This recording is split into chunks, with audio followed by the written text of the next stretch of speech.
It is loud here at the City Ground, but it could turn toxic if the Tricky Trees have a tricky afternoon. All eyes are on under fire boss and Postecoglou. 5 defeats in 7 games in all competitions. It is a damning statistic for a man who still comes out fighting.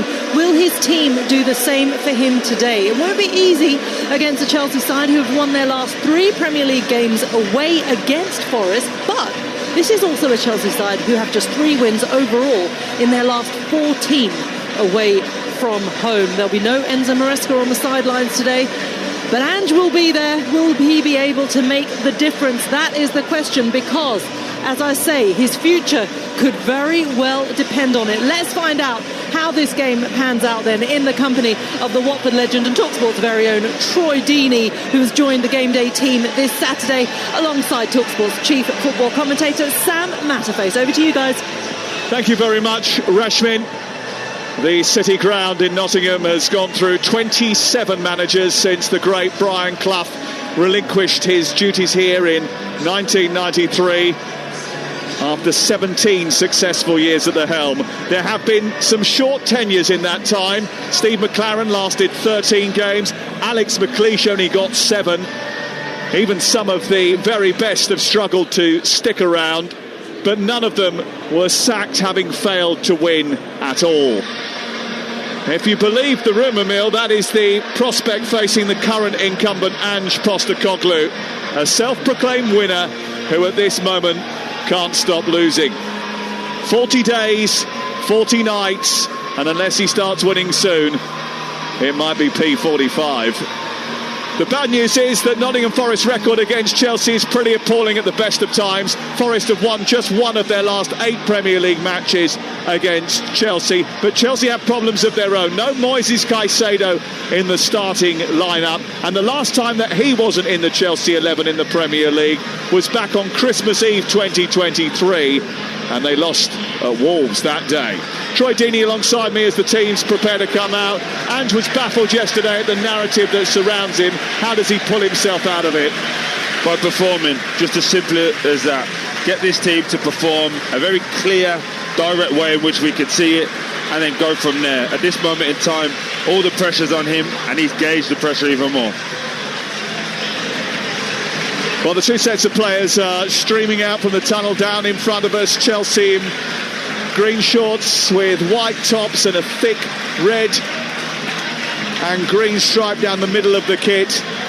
Nottingham Forest with white shorts and red tops come out behind the banner that reads "No Room for Racism." It is the No Room for Racism campaign's activation weekend across the country today. You'll see Premier League players taking the knee. Later on, it's round the grounds with Adrian Durham. We've got commentary on Talksport 2 right now of Queen's Park Rangers against Millwall in the Championship. We'll keep you updated here on all the scores from the 12:30 EFL kickoffs, and we'll bring you commentary on Monday night from the Premier League, Tuesday night and Wednesday night from the Champions League, Thursday night from the Europa and Conference League, and Friday night we're back with the Premier League at Leeds. It's Talksport.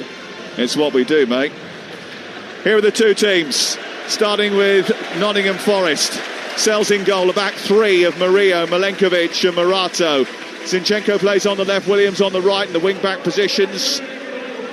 Douglas Luiz and Gibbs White, we think, will be closer to Awoniyi than Sangare and Anderson in midfield, but we are waiting to see how they shape up against the Chelsea team that are forced into 3 changes from the victory over Liverpool. Robert Sanchez is their goalkeeper. James plays at right back, despite missing in the international break. Achampong, Chalobah and Cucurella are the back 3. Romeo Lavia comes in for a rare start in midfield. Neto Augusto, Andre Santos and Garnacho are the 4-man attack behind João Pedro, who leads the line. Well, Troy Deeney, we focused a lot on the troubles that have afflicted Nottingham Forest, but Chelsea have injuries and a worrying lack of success on the road. How important is it for Enzo Maresca? Yeah, absolutely. Obviously, Enzo's not around today as well, so I think this is a game that if I'm Reece James, the captain, I'm saying to our team, let's start fast, let's press this Forest team, let's try and make this nervous energy really heightened, and obviously once we get the ball, keep it, kill them with kindness, just keep the ball, make it so this team has to press. and has to try and do something. They'll get sloppy and we'll pick them off. But I think it's a huge game for the likes of João Pedro, Garnacho. João hasn't scored in a few weeks. People started to question whether he could still be the man to carry them over the line. Garnacho's first real start, first real time to impress. But I must have to say, Sam, that kit is lovely. I know you don't like it. Oh, the Chelsea away kit. No, I like this one. I don't like the third one. Oh, this is really nice. I have one of those with 17 Minto on the back. Yeah? There's a lot more we could say about that. We'll let it go. But it's going to be a great day, isn't it? It is. It's going to be a great day for Nottingham Forest supporters if they can get 3 points, because they haven't seen too many of those over the course of the early part of the season. They bring back the 70s when they sing Mull of Kintyre before the start of every game here. Ange Postecoglou says, you know how the story ends with him. It always ends in the same fashion. What he hopes is that the side of the Trent today in this famous old city ground, it is not the final chapter. Live on Talksport from the city ground in Nottingham, exclusive to national radio, it's Nottingham Forest and Ange Postecoglou against Chelsea, live and only on the home of live football, Talksport. Morgan Gibbs-White leads his players as they take the knee to celebrate diversity, because there is no room for racism. Under the banner, challenge it, report it and change it. Kick-off by Gibbs-White, back to Murillo, and Nottingham Forest attacking the goal away to our right-hand side in this first half in those red shirts and white shorts, and Chelsea, who are trying to press up high from the front in the white and the green. Troy Deeney is alongside us. It'll be interesting to see the early setup. We thought that Gibbs-White and Douglas Luiz would be closest to Awoniyi, and it's turned out that way. Yeah, it looks like they're playing a 5 at the back with a box 4 in midfield. So Sangara and Elliot Anderson.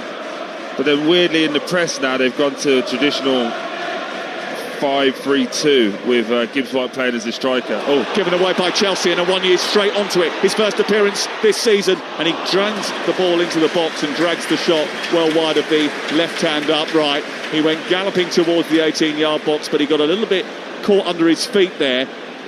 Maybe just a little bit of excitement flooding through his veins as he charged down towards the edge of the penalty area, and he misplaced the shot. Yeah, but it's a good start though, isn't it? Again, though, you know, the player for me that I've been the most critical of his time here, Gusto at right back, steps into midfield, just gives it away straight to Gibbs-White, who sets Awoniyi away, gets excited, as you say, runs down onto his weak foot, just scuffs the shot. But that's better for Forest. It gets his crowd up, it gets them feeling a bit more positive about their play. He has to really look after the ball today and be a big nuisance to unsettle this young but very talented Chelsea team. Malo Gusto playing in midfield, as you say, right back playing in midfield, because they're trying to sort of fashion a way of playing without Cole Palmer and Liam Delap at the moment. So you've got Andre Santos and Gusto playing as the 2-10s behind João Pedro. It's not a natural position for him. He has to take care of the ball when he gets hold of it, and that wasn't a great start. 0-0 the score. We played 90 seconds. You're listening to TalkSport. Chelsea have won 3 of the last 14 Premier League away games. That's a stat they need to scrub out, and they need to scrub it out very quickly. No Chris Wood for Nottingham Forest in the starting lineup. He was off with New Zealand in the international break. Here is Chalobah at the heart of the Chelsea defence, deep inside their own half. Joshua Champong alongside him. 3 of the Chelsea back 4 all coming through the academy. Here's a Champong back to Sanchez, and that high line from Nottingham Forest pushing right up to the halfway line as Chelsea look to try and play out from the back. Yeah, really positive high line, and they're being really aggressive in the press. You can see that Ange's been working on this in training. My only concern is if it's a foot race with Neto, Garnacho, João Pedro, I think they're just naturally quicker.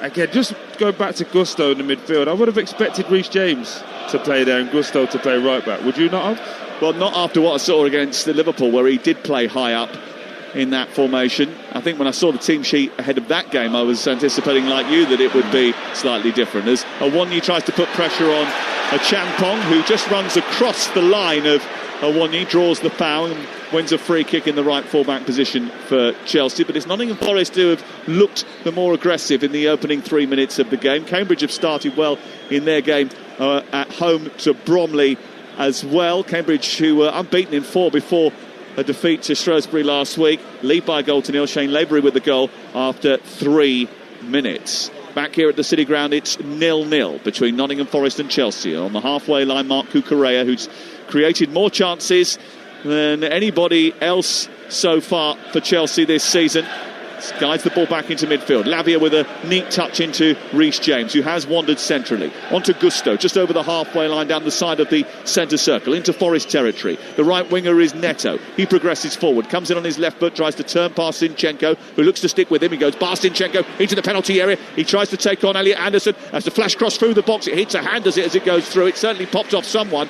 and it was tucked eventually behind after a sliding challenge from Andre Santos, and it goes out for a goal kick away to our left. That's the best bit of football we've seen so far, and it's come from the visitors. Yeah, and that nervous energy is built instantly, Sam. As soon as Chelsea come in from that right hand side with Neto, 25 yards out, he stands Zinchenko up, goes left and right, gets past him, drives into the box, and the whole crowd just gets nervous. They're expecting that Chelsea are going to score, but thankfully Forest managed to defend it well.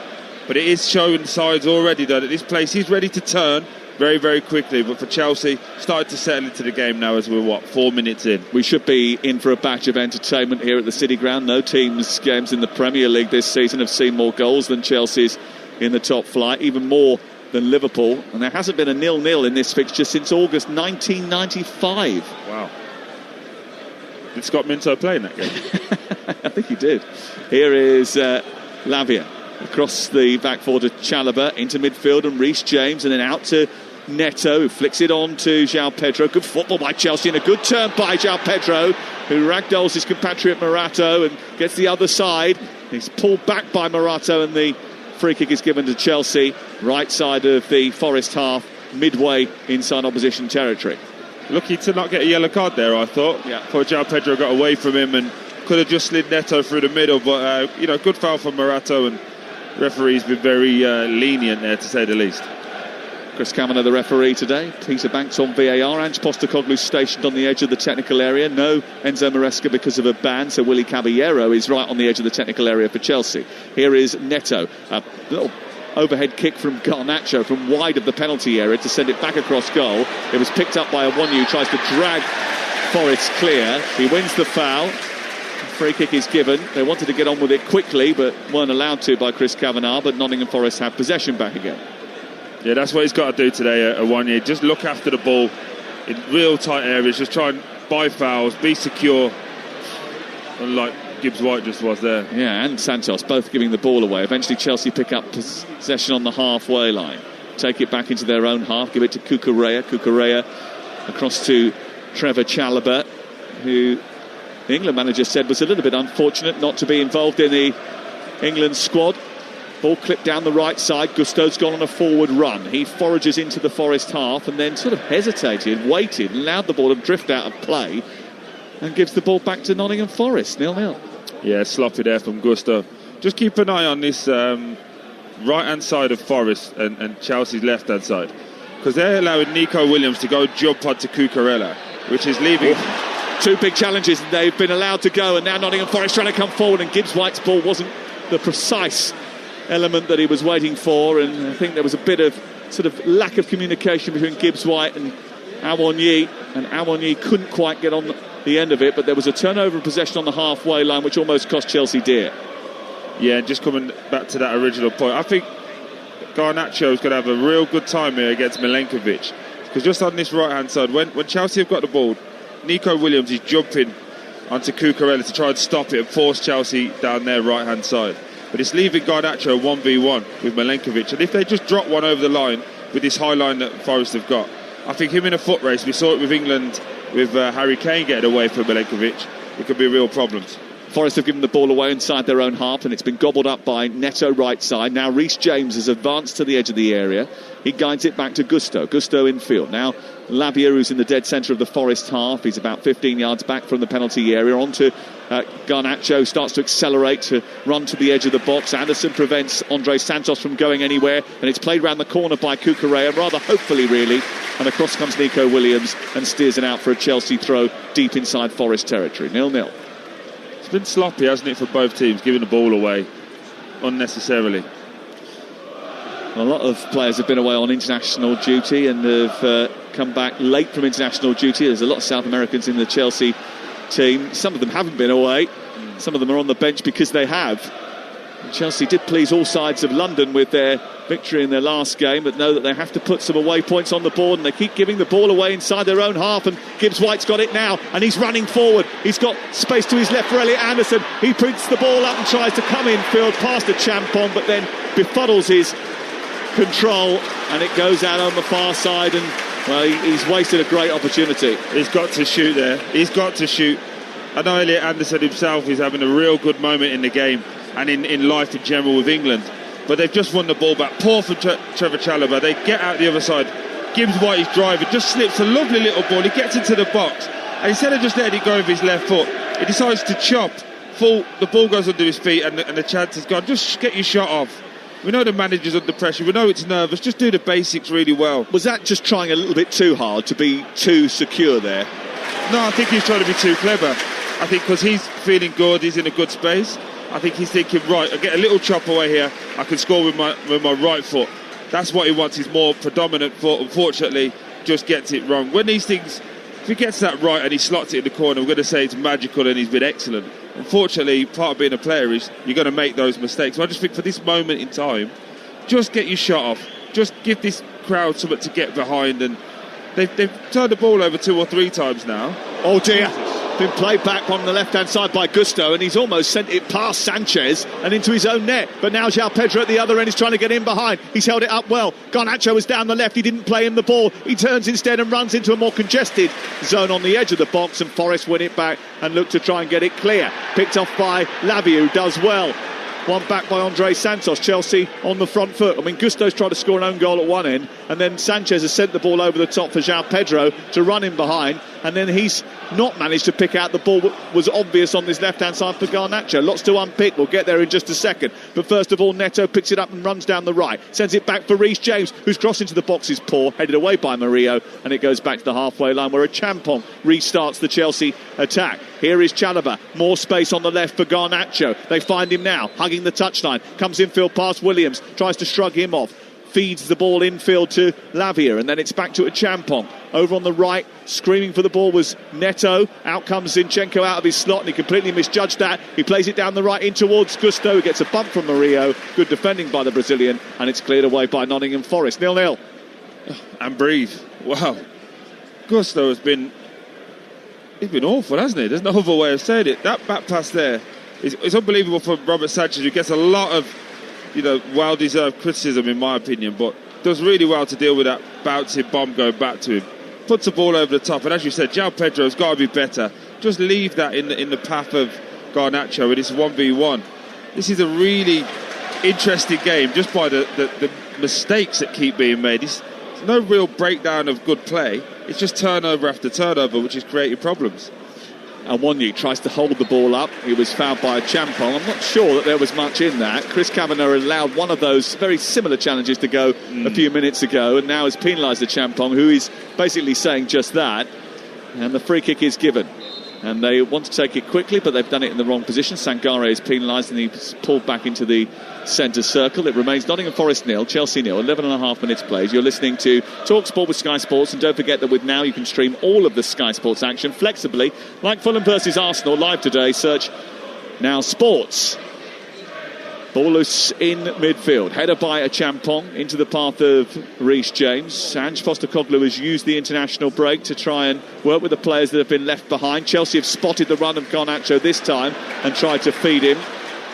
But those players that have been left behind, like Morato in the team today, Zinchenko in the team today, Sangare in the team today, Douglas Luiz in the team today. We haven't seen much of him, although he's just got hold of the ball on the halfway line. Zinchenko infield to Morgan Gibbs-White, turning and firing it out to the right-hand side, inviting Milenkovic to come forward with the ball. He goes up over the halfway line, tucks it back to Anderson.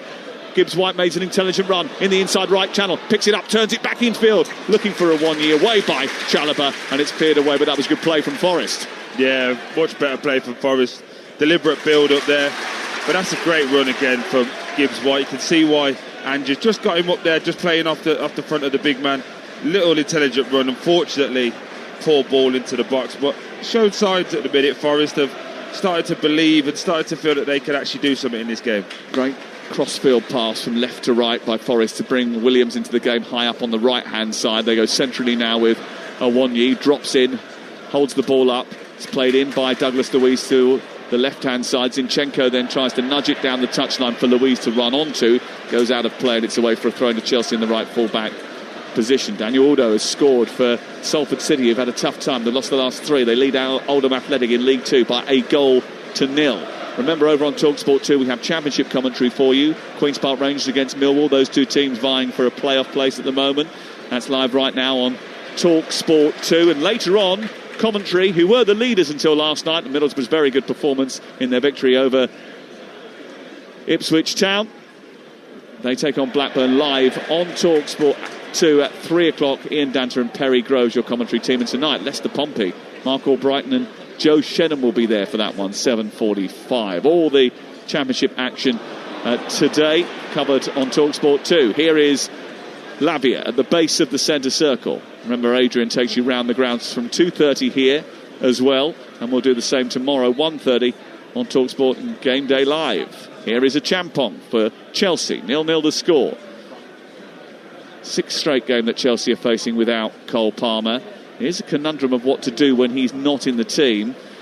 Usually you would think, well, João Pedro would flip into that 10 position, but they haven't got a striker at the moment either because of injury to Liam Delap, so that's an issue for them too, and they aren't too confident about using Mark Guiu. The foul on Lavia, which is punished, and the free kick is given deep inside Chelsea territory, and Sangare just gets a little talking to. It's been a nice 3 or 4 minutes though, hasn't it, for Forest? Just feeling that they're starting to grow with belief, get this crowd up, try to actually go and press a little bit, in my opinion, a bit too high at times. But I do think, and I've just written on my notes here, Sam, when they've got the ball, if they're not secure, they're just leaving 3v3 up top here. And I just really think that's going to be an issue as this game develops. And obviously the more tired players get, the more mistakes they make. But for Chelsea, very sluggish. Not been the start I was expecting. No, and I think as much as that win against Liverpool certainly engaged the fan base and got everybody behind the team, if you look at the recent record, actually it's not a great start to the season yet. Here on the left-hand side, Garnacho trying to outpace Milenkovic. Milenkovic has gone to ground and Garnacho almost got hold of the ball, but Milenkovic reacted quickest and sprung back up somehow and managed to send it centrally so Morato could clear. Douglas Luiz juggling with it inside his own half. In the right full-back position is Williams. It's sensible football from Nottingham Forest, and they play their way out of trouble really well, and that gets a ripple of applause from the grateful City Ground crowd. Murillo coming forward, then trying to launch it but didn't catch it well, and Champong steps across and wins it. But Chelsea themselves a little bit nervy at the back as they play it back to Sanchez, whose distribution is poor. He's giving it straight to Zinchenko and he wanders forward the ball. An offside flag's gone up over on the far side because Neto was coming back from an offside position. He's given the free kick, the referee. He actually, I think, blew the whistle before Zinchenko distributed the ball. They had possession. Yeah, it's not a little bit of a strange one there, but again, it's just turnover after turnover, isn't it? Yeah, I mean, it's error strewn at the moment. Here is Gibbs White over in the far corner, getting it back towards Zinchenko, whose cross takes a bump off a defender, away by a Champong. It's loose in midfield, secured by Sangare. He motors forward, just lends it out to Gibbs White and gets it back again. And then it comes back to Murillo. Murillo, who's moving up into the midway point of the Chelsea half. He sends it on to Zinchenko, but it's a little bit too heavy. But it's a good idea. It runs out of room and goes out over on the far side for a goal kick. Chelsea have had 5 touches in Forest's penalty area. The home side have ventured into Chelsea's box just once so far. It's been a bit of a bitty first 17 and a half minutes. Yeah, and the one player that jumps to my mind that they're missing today actually isn't Cole Palmer, it's Enzo Fernandez, the captain of this group. Just to be that energizer, the one who goes and sets the press, the one who goes and tells people to get into tackles. That ball a couple of minutes ago down the side for Garnacho, it wasn't a bad ball, but he's in there. Murillo dives in, leaves the ball, but because he's so scared of taking the hit, he's actually already off the pitch. Murillo can then make the slide tackle, get back up and actually play it out of trouble. I think for Chelsea, a lot of their players, while they're very talented, want the ball to feet. We're sat right on the halfway line now, and no one's tried to run without the ball. They all want it to feet. It's really obvious today to me, just from sitting here. Run without the ball and you're in on goal every time. Yeah, they're showing a few limitations at the moment, Chelsea. They haven't really managed to secure the ball properly and start to knit passages of play. They had one really good moment where they went down the right-hand side, generated an opportunity which could have ended in the opening goal of the game. It didn't. It still remains 0-0. But they've given the ball away once again, and Gibbs White is through edge of the area. Right-footed shot, he's missed the target. What an opportunity for Nottingham Forest to take the lead, and the captain, Morgan Gibbs White, from the edge of the area has sent it wide of the right-hand upright. Chelsea giving the ball away. Lavia on the edge of his own box, and that was an opportunity which really Morgan Gibbs White shouldn't have turned down. I know we're saying that's Lavia. It's a really poor ball from the young man at the back there, a Champong, because he's bounced it in. But at that point, I know we're saying he's missed the target. He has to. Here's Awonyi again into Douglas Luiz. Gibbs White far post, stretching to try and nudge the ball in, and Chelsea again gifting possession back to Nottingham Forest, and immediately they're through into their penalty area.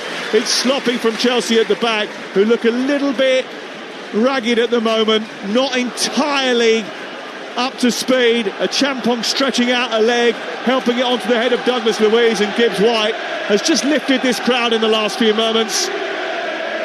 Yeah, it should, again, like the last one, I think he should hit the target. I think that ball across for Douglas Luiz is a bit too much on it for Gibbs White to go and get on the end of that. But the one before, he has to score.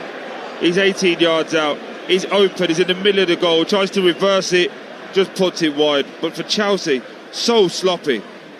Forest will take this, their fan base will be happy. It's starting to go up, but they've just got to be a little bit more aggressive, Chelsea, both with and without the ball. Here is Garnacho trying to take on Williams. Williams commits a foul on him. He thought he'd escape with the ball. I'm not sure you're entirely convinced that was a foul. That's not a foul. That's not a foul. That's really, really poor refereeing there. Garnacho's trying to come inside. Look, we're just seeing the replay. He wins the ball. Garnacho just goes down. He just goes down and they give a foul now. I know you're the FA man and the PGMOL won't be too happy with me saying this, but they've got to be a bit more lenient. They said at the start of the year they were going to be more lenient, and it just seems to fade out every single year. 21 minutes play, Nottingham Forest 0, Chelsea 0. Your silence is deafening. I thought it was play on. But that hasn't been the case. It's a free kick, and it's 12 yards back from the edge of the area. Reece James lining up a free kick here. Of course, if Chelsea were to generate something from this free kick, Ange Postecoglou, who's not necessarily shy about coming forward, might not be very happy about it. They send it square to Gusto, dead centre of the Forest half. It's lolloped over the top to Cucurella, who heads it back through the 6-yard box, but there was an offside flag up against the Spanish left back, and a free kick is given to Nottingham Forest away to our left-hand side. We played 21 minutes. Ian Huston very quick with his flag there, and Cucurella running into an offside position. It was pretty obvious that he was offside, but he shouldn't have been. No, he shouldn't have been. Some worked obviously on the training pitch. They've identified this left-hand side as an area that obviously Forest must over-defend on the other side. So they're trying to get Garnacho in at the back post. I just think, I'm trying to work out, has this been a good Forest start or a bad Chelsea start? Both. Here is Neto over on the far side, moving down the right touchline, trying to get infield. Won by Elliot Anderson, does brilliantly, gets the return ball off of Douglas Luiz and tries to come forward, runs into Lavia, manages to squeeze it through to Zinchenko first, and then there was a foul over on the far side, and there's a little bit of narkiness involving Lavia and Gusto and Anderson and Zinchenko. Free kick eventually taken, and Nottingham Forest have it again on the halfway line. It's up towards Anderson, who's under pressure from Gusto. It squeezes out and away for a throw-in, about 6 yards inside opposition territory. This is Talksport. Remember, we got live football for you throughout the day from the EFL, and then Monday night, Tuesday night, Wednesday night, Thursday night, Friday night, next Saturday night as well. Non-stop football from the Premier League, the Champions League, the Europa League and the Conference League, right here on the best station for football. It's Talksport. Here is Awonyi holding the ball up on the halfway line, working it out to Douglas Luiz, who just fades away from a Champong. Chelsea, remember, don't have Benoit Badiashile. They've got a centre-back issue because of Levi Colwell's ACL problem, so they've been sellotaping up that defence over the course of the last few weeks. They changed centre-backs 3 times during the game against Liverpool. Here is Sangare, centre field. Runs up towards Andre Santos, who just holds him up momentarily, but the ball is worked out to Gibbs-White, right side. Now Anderson moving up to the edge of the Chelsea box, wider to Williams, low cross into the box, almost came through to Douglas Luiz, but Gusto was there, and he turns the ball out on this near side. But still, Forest have it, and they have looked a little bit more confident as they come forward now with Anderson, chased by Garnacho. Down the right is Williams, across comes Cucurella. Williams keeps hold of the ball, Sangare. Gibbs-White shows for it, but he declines the offer and gives it to Morato instead. Milenkovic right side. Now a little bit of space for Williams to run into. Can he get across it? No, he feeds it to Gibbs-White. Oh, it's just a little bit heavy. But the movement was good from Nottingham Forest, and the play was even better. And actually, they just seem to be growing in confidence the longer the game goes on. Yeah, more positive from Forest. You get this as a player, you get a moment in the game where you start to sense, you know what, this could be our day. This Chelsea team is off it. 10, 15, 20% off it as well, not 1 or 2%. They've got to go really capitalise, but I just keep thinking in these final moments, just have that little bit more quality and just make Chelsea defend, cross it, put it into areas. They're trying to do these patterns of play, and I think it needs a little bit more off directness. the cuff. Yeah, a little bit more off the cuff thinking, a bit more imagination of the players instead of going, right, when I'm here I need to do this. We just saw that there. Nico Williams tried to put a ball down the side to Gibbs-White, overhits it, and it just kills and saps the momentum. Just put it in the area. This Chelsea team aren't defending well. Anderson under pressure from Gusto. Free kick given to Nottingham Forest, right on the top of the centre circle. Santos stands in the way. The referee allows play to continue. The Nottingham Forest fans get a little bit frustrated as the ball then comes forward. Douglas Luiz tries a flick, unnecessary. Could have held on to that, secured it, and then tried to make something of it. They've got enough players going forward when they do attack Nottingham Forest that he would have had options available. Instead, Chelsea have possession and they look to build to halfway. Again, that high line is vulnerable, isn't it? If Chelsea can get the ball right. Chelsea haven't got a ball right yet. I mean, they can't even pass the ball back amongst their defenders without making a mistake. But did you hear that groan though, Sam? Instantly, as soon as Luiz tried to do that ball round the corner, the whole crowd goes, oh. They're just one bad pass or one mistake away from turning this crowd. And I think for Chelsea, it's so lacklustre. We spoke a lot about Forest, and rightly so, with the pressure that Angie's under. He will feel at this moment in time they need a goal. 25 minutes into the game, they've been excellent. They've managed the first 5 or so minutes. And they've got this crowd going now. You can hear them singing, hear them getting up. They need to go and get a goal and go really cement this. But for Chelsea, no manager on the side of the pitch clearly affects these players because they've just dropped off it 10, 15, 20% as we said earlier. Well, Nottingham Forest have the opportunity to create a chance here. Chelsea's line is level with the edge of the D. Nottingham Forest got Sangare to aim at. And Wanyi trying to motor for position as well. It's in towards Wanyi, and coming round the back is Murillo. He's stopped by Sanchez as the ball comes back through the 6-yard box, and then it's thrown out by the goalkeeper in unconventional style. Tries to find Garnacho on the halfway line, but only finds Nico Williams.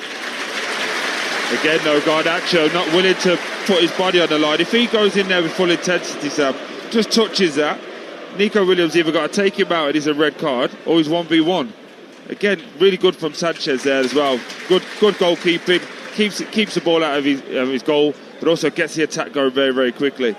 Again, just feels off, doesn't it? This Chelsea team just feels off. Well, they've got a lot of injuries. They've had a lot of players away on international duty. I mean, you would have thought Caicedo, Fernandes being out of the team makes a massive difference for them today. No Cole Palmer, no Liam Delap. It is a team that has been affected by that Club World Cup adventure. Gibbs-White penalised for a foul on Neto. Neto is absolutely screaming at everybody around him to try and get them up to his level, I think. That's fair. I think that's fair. And I like to see that from a player because he hasn't done anything weird and wonderful there. He's won a header and then he's just ran with intensity afterwards and ends up getting a foul. I think he's looking around and recognising that the Energizers aren't in the team. The Enzo Fernandezes, the Cole Palmers, they're not in the team to get everybody up to. And Caicedo, as you said. But I just think, you talk about injuries, this is about players being up for a game. This is nothing to do with anything extraordinary. This is just run harder, tackle, play it simple. They're just not doing that at the moment. It's been a poor start from Chelsea in the first half an hour. Nottingham Forest 0, Chelsea 0.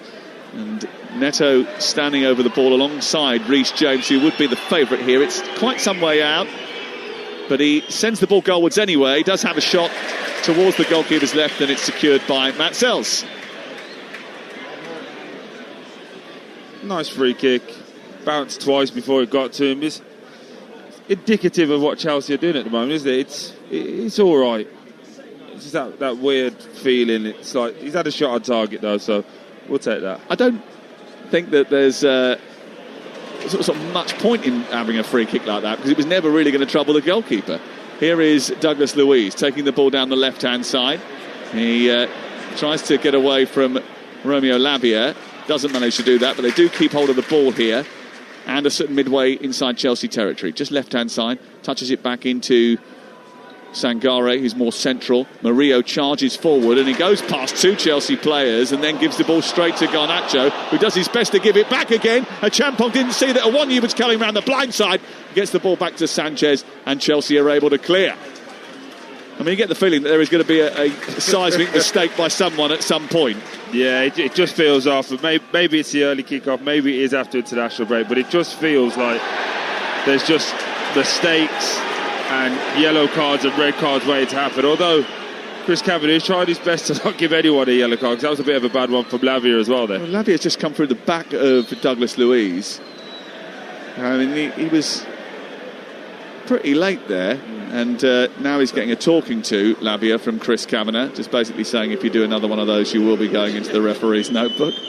And poor free kick wasted by Forest. They didn't find Douglas Luiz, and now Garnacho is looking to escape on this near side. Anderson, brilliant, just used his body, edged him off, wanted it more, just was not having no for an answer there, was taking the ball, and yeah, he's had a brilliant start to the season, club and country, and he's having a good start to this game too. Williams tries to get the ball into the box, hits it against the chest of Cucurella, goes out for a throw on this near side. Yeah, Anderson, most touches, most passes ended in the final third, most possession won, most distance covered of any player in the Premier League this season. Nice. I said to you earlier, he is having a good moment in his life at this moment, so it feels like he's very set. João Pedro out to Garnacho. Garnacho tried to bend across with the outside of his right boot into the centre, but it was too close to Matt Sells. Really disappointed in Garnacho today. Not sold on him anyway, as you know. He's part of the Chelsea attack here as Gusto comes forward. They don't get hold of the ball properly, and Sangare does well to sort of shuffle them backwards rather than forwards. Here is Chalobah. He's almost given it to Gibbs White on halfway. And then it's picked up by Cucurella. Currently, Nottingham Forest 0, Chelsea 0. The latest odds are available at Betfair, the official betting partner of Talksport's Premier League coverage, where right now you can get Forest at 9-4. The draw, 15-8. Chelsea now drifted to 11-8. They were even money before kick-off. That's all thanks to Betfair. Playing a different league this season with safe sub from Betfair. Here's a ball into the box on the right-hand side by Neto. Caught by Sells and immediately dispatched upfield. And the Champong's got to be careful here. And he just gets across Awoniyi and heads it back to his goalkeeper. Those odds from Betfair, by the way, 18+, BigGambleAware.org. Yeah, really good defending from Achampong there. Done well, hasn't he, the young man? Stepped in and shows good level-headedness. Neto drifting one way then the other, getting the cross in from the right side of the Forest box. Chelsea on the attack here. Secured by Gusto far side, then put out of play and away for a throw into Chelsea, far touchline. I like Josh Champong. He did really well, actually, in the sporadic appearances that he had in last year's Conference League. Yeah. He was certainly impressive in the first 45 minutes against Liverpool last week, 2 weeks ago. And he has had moments in this game. He played the ball across to Lavia, which almost cost Chelsea dear, when Lavia couldn't get hold of the ball. But he's going to develop into a very good defender, I think. And I think one of the reasons they didn't sign a player when Levi Colwill picked up his injury was because the ownership group believed that he is going to be a top centre-half. He's only 19 years of age. Stan Mills has scored for Oxford United, who lead by 1-0 against Derby County. Yes, that is the son of our friend Danny Mills. on loan from Everton. Here is Garnacho, and he's completely miscontrolled the ball. Crossfield pass, 35 yards across the pitch, looking to reach the Argentine, but he just couldn't get it under control. It drifts out of play. I'm not an expert on body language, but his entitlement winds me up. No end. When you say you're not an expert on body language... I'm not an expert on many things. And then you talk about entitlement. What do you mean? What is he looking like to you? What's giving it away? The fact that he hasn't sprinted yet once, and we are 33 minutes into a game. Your team are under pressure. Brilliant from Awonyi, who holds off the defender, falls over and gets it back to Sangare. Out to Williams on this near side. Forrest coming forward now. A misplaced pass by Williams, doesn't reach Awonyi, and it's tidied up by Reece James. But Murillo's in there with a tackle to stop it from reaching Neto. Chelsea falls back into their own half, and then Gusto gives the ball away, and that sort of sums up Chelsea.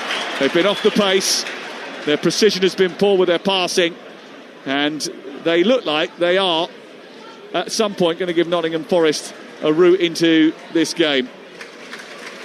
Yeah, absolutely. Again, good work from the big man there for Forest, just holding off two players, just popping it off really simply. But to go back to the Garnacho point, he's not running with any intensity. He's not saying, do you know what, I'm in a fortunate position that I've left Man United at a poor moment and come to a Chelsea team that are flying.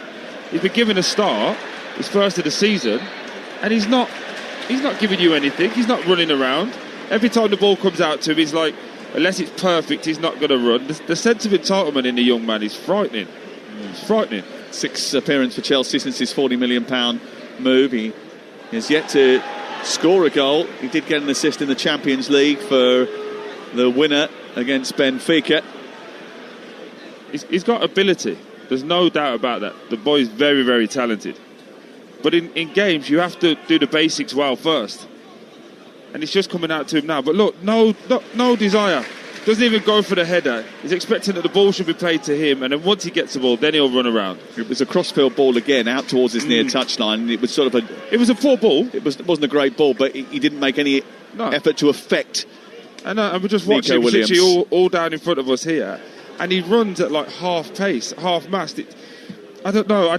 My concern with this Chelsea team is always that they're young, but who's the one driving it? Who's that older player now that's going, right, let's get after it? But again, falls in his side. Look, he's just walking around, Sam. If I was Jeremy Gittins and I was Tyreek George, I'd be running up and down, warming up, letting the manager know I'm ready to go, because this is really, really poor. Well, Chelsea haven't been great, and we got 10 minutes before half-time. I mentioned that there hasn't been a 0-0 between these two since 1995. I'm kind of regretting that now.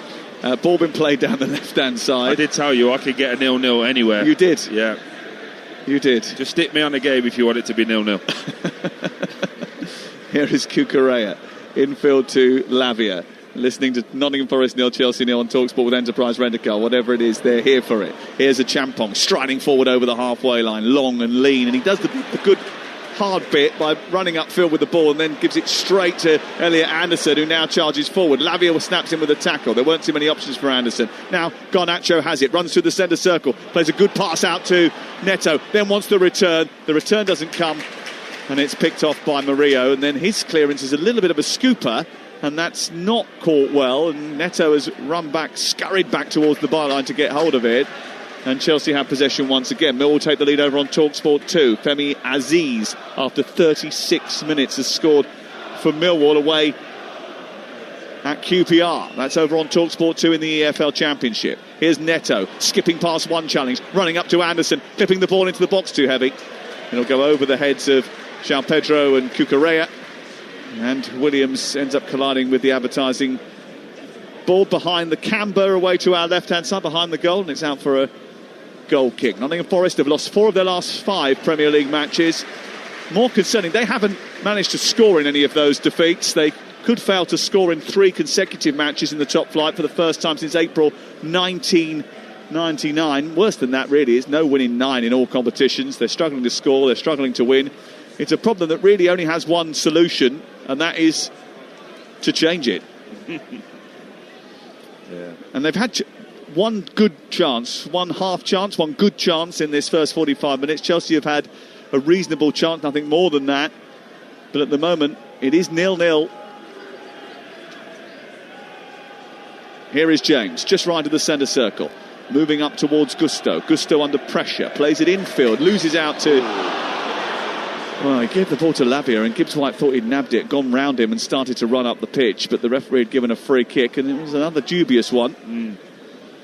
Garnacho, from the free kick, skips past Williams. Into space. Now runs to the byline. Tries to get into the box. Comes back on his right foot. Wants to get across it. Then twists and turns and falls over the ball.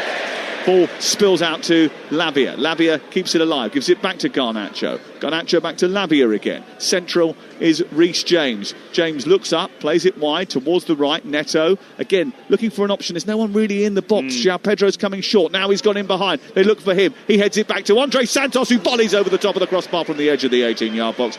He got his body into a decent shape to acrobatically side volley that ball goalwards, but it was over the top of the crossbar from João Pedro's knockdown. Yeah, it's a good movement, a good little ball from Neto there. João Pedro comes short, runs in behind the Sangare there, but as he heads it back, really difficult to execute from Santos, but still gets a shot off. A little bit better from Chelsea. And also, in the last couple of minutes, Garnacho's actually started to run around. I know he fell over the ball there, but at least he's going with some intensity. Cross into the box looking for Awoniyi from Zinchenko, and Awoniyi started that move with a brilliant trap on the chest, holding the ball up brilliantly, sending it out wide, and he's had a impact on the game, I think, in the first half here at the City Ground. A player who hasn't featured at all so far this season, but he is affecting this match. Yeah, I think a point for both teams is they'll both kind of be happy where they're at and try and get to 60 minutes. If they could get Chris Wood on for a 1 year at 60 minutes, they'll be happy with that, because he's obviously done really well, but can't expect him after his first game of the season to actually last longer than that. And then for Chelsea, I've already figured it out here. The two subs are very obvious, aren't they? Gusto comes off and Garnacho comes off, and you put Esteval on and then you put Caicedo on. If you can get to 60 minutes and the game's still in this vein of form, they'll feel a lot better about themselves. João Pedro's dropped really deep to pick the ball up for Chelsea. Morato has followed him all the way and then gone and committed a foul, and that's going to be the first yellow card. Yeah, he's bought that there, Chris Kavanagh. João all the time turns away. Morato goes really aggressive getting after him. João just steps across, but as soon as he steps across, he's just stood on his foot. It's not a bad foul. It's definitely not a yellow card. Not in the context of what we've seen so far. No. But what he has done is just bought that really well. Again, for me, that's quite poor refereeing. That's not a yellow card at all. Nottingham Forest, I suppose Chelsea will be buoyed by this. They haven't kept a clean sheet, Forest, in any competition since April the 1st. They are the longest team on a run without a clean sheet in the Premier League, as Cambridge go 2-0 up. Kylian Kouassi with the second goal against Bromley. And that's in League Two. Here in the Premier League, it's still goalless with 4 minutes to go before the break. Remember, we've got the game day phone-in with the troublemakers later on. Here's Andre Santos into the penalty area. Ball over the top, and he steered it wide of the left-hand upright. It's a great chance for Chelsea, probably the best of the game so far. Ball sent over the top for Andre Santos to chase. There was hesitancy, loads of hesitancy in the defence. I think they were hoping to play offside there, but Gusto didn't touch the ball. Santos did, and when he hit it, he really should have done better with his finish. Yeah, it's got to hit the targets. Got to hit the targets. But I think it's, again, another indication, though, isn't it? For as poor as Chelsea have been, they do have that quality, that individual quality, that one or two people just turn it on and they can get in. Just a lovely bit of play from João Pedro. Little soft dink over the top, and Santos with it has to hit the target, in my opinion.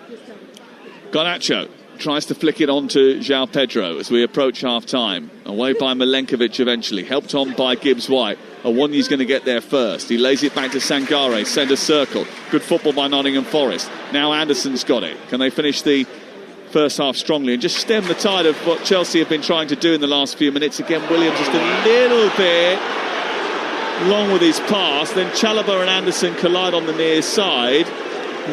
Free kick wasn't given in the end. It goes out for a throw-in. It's got to be a yellow card. That's a dive. It's a dive all day. Look, Trevor Chalobah takes a touch, literally takes 2 steps because he knows he can't get the ball, and the foul was given, so he gave a foul. They've just played in from there. It was honestly, a dive. That's an unbelievable dive. And the assistant is actually really close to it, Dan Cook, on this near side, didn't see it. because they've already got this preconception in their mind that this is going to happen. Yeah, and so I'm going to do this. Over at the linesman now, the assistant referee, and is explaining to him that was a dive. You need to be alert to that. The referee is now coming across to speak to Anderson just to try and calm things down. There was a little push in the back of Williams from Cucurella. He's now getting a talking to from Chris Kavanagh. And Chelsea, I think, getting a little bit frustrated because it hasn't been a perfect start to the game. In fact, it's been very much far from that. 90 seconds to go before half-time. You're listening to Talksport. It's 0-0 between Nottingham Forest and Chelsea. The ball sent down the right, and it goes out for a goal kick. Again, Douglas Luiz is not happy about it. He's in the face of the assistant on this near touchline. He thinks it should have been a free kick to him for another push by Cucurella. Chelsea have a goal kick, and Willy Caballero is in conversation with Sanchez, saying get the ball up the pitch, because he wants Chelsea to try and get the ball away from their own goal.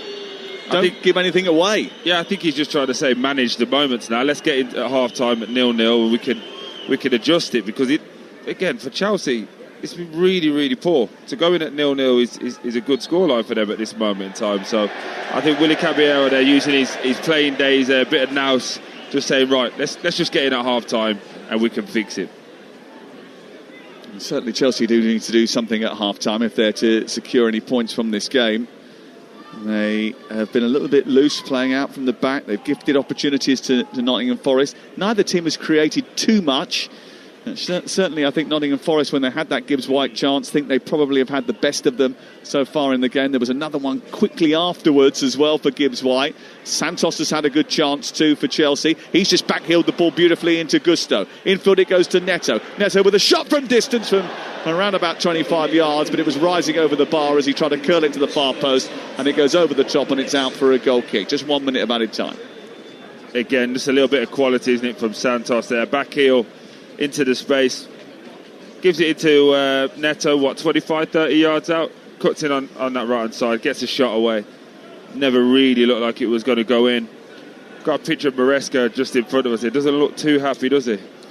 No, he's not usually the most joyful looking unless it's the 96th minute of a win against Liverpool, but he certainly looks as if he's being a bit pensive and maybe thinking about making some alterations at the break. Two Chelsea players go for the same ball. João Pedro thought he was kicked high there. The referee didn't give anything. Chested down by Chalobah. He helps the ball into the air. It's flicked away by João Pedro, and then Morato sees it back to his goalkeeper. And that should be the last act of the first 45 minutes. Chris Kavanagh blows his whistle. Enzo Maresca's already heading down to the dressing room. Ange Postecoglou is too now. He says he just doesn't fit, but his team haven't yielded in that first 45 minutes, and I think it's probably fair to say that they've had the best chance of that first 45 minutes. Morgan Gibbs-White firing over the top of the crossbar after a Champong's pass went through Romeo Lavia. Andre Santos also had an opportunity at the end of the first 45 minutes, but it is 0-0 at the break, and a few bits for Ange Postecoglou to hang his hat on at half-time. A few bits to alter for Enzo Maresca. Nottingham Forest 0, Chelsea 0. Thank you very much, Sam. It is half-time. Everyone is starting to make their way towards their half-time snacks, while Troy and I still sit here and chew the fat over this one. Chelsea giving away the ball in so many dangerous areas. It's actually quite frustrating to watch, isn't it, if you're a Chelsea fan? Which I'm not, neither are you. Yeah, no, it is frustrating. The more frustration is that we know that these players can deliver better, but it's been sloppy for both teams, and I think the sloppiness has allowed for Forest to grow into this game. I don't think Forest have actually broken down this Chelsea team at any point. It's been, again, from sloppy play. But I think now, if you're Chelsea, Maresca's going to be having a team talk, but I don't think it's tactical. I think it's about enthusiasm and wanting to run and do the basic hard things well. If they do that better than Forest, they win the game. And Forest will grow, and I think Ange will be trying to think, right, how do we keep this going? But we need to do a little bit more. And we don't want to go too gung-ho, because as it shows towards the end there, the Chelsea players do have that individual quality that can just beat you in any moment. But if you're Ange Postecoglou, you're thinking, I wish my players had capitalised on that first half, aren't you? 100%. There's moments there to just turn it on and get extra shots away. I think that Gibbs-White chance, it's essentially 18 yards out in the middle of the goal on his own. a 1v1, and he tries to reverse it. And again, for me, that's like, just finish it. I don't care how it is, go in the goal. Trying to look good, trying to put it in the top left-hand corner, reverse it wide. That's poor. Trying that's too poor. hard? But trying to make it look good as opposed to scoring. Again, how many times do we talk about Haaland scoring goals? We don't talk about him scoring worldies. He just gets the job done. And again, that moment and that feeling does linger through. And when I just look at the benches for Forest, I think what they're going to do, they're going to bring on Chris Wood, Ndoye probably, maybe Hudson-Odoi. That's not the same as what Chelsea are going to bring on. Chelsea are going to bring on Caicedo, Esteval, probably Tyreek George, Gittins maybe. You're talking about players that come in and add two different layers. And match winners as well. And match winners. And I think when you look at this Forest team, I'm just concerned that was their moment gone. And as we get to creep towards 60 minutes and the changes start to come, I think you're going to start to see this Chelsea level just pick up, and Enzo Maresca will be firing that message into him right now. Yeah, absolutely. What message do you think Ange Postecoglou is going to be giving at half-time then? Oh, more of the same, but can we be a bit more deliberate in the final third? Can we go and get shots off? Can we finish the actions? At this moment in time, again, a lot of the time, little passes go astray, running out for goal kicks. And as I said on commentary, you hear it. You hear the groans. You hear the Yeah. And it goes through, and they have to pick it up again. So for me, I would expect them to come out and be a little bit more direct in their approach, making sure they get shots off, making sure they get the crosses in, and try and work Sanchez. He hasn't actually had much to do, has he, considering how many opportunities they've been in that far end. Yeah. Exactly, and there is a big job ahead for Nottingham Forest, because things could turn toxic if this game doesn't go in their favour. As Troy rightly said, Chelsea have an incredible bench, haven't they, of talent to draw on. Nottingham Forest not so much, so it's a question of getting the job done with what they have on the pitch, and hopefully we'll see whether it means or what it might mean for Ange Postecoglou here at the City Ground. Then at half-time it is Nottingham Forest 0, Chelsea 0, and the second half is up next. Game day exclusive on Talksport with Sky Sports. Stream the biggest Premier League games flexibly with Now. Like Fulham versus Arsenal live today. Search Now Sports 18+, stream via internet, terms apply. And now, the weather. Outside, gloomy skies, a persistent drizzle, and a chilly wind blowing from the west, north, east, and south. But inside, temperatures of toasty warm with a high chance of comfy cushions, soft lighting, and a smattering of snuggly throws. Come home to cozy. Discover textiles and lighting at your local IKEA now. IKEA, the wonderful everyday. He's having a blinder. He's clipped the post. He's looking formidable. Then substitution. His game might be over, but yours isn't. With Betfair's Safe Sub, your bet simply rolls onto the player coming on. Playing a different league with Betfair. Valid on selected leagues and markets only. Applies to singles, multiples and bet builder bets on qualified player outcome selections. Does not apply to odds boosts. T's and C's and exclusions apply. 18+, gambleaware.org. Whoa, he's really opened up the Sun newspaper there, Jim. No question, Clive. Straight in the middle and right into the free pull-out goals.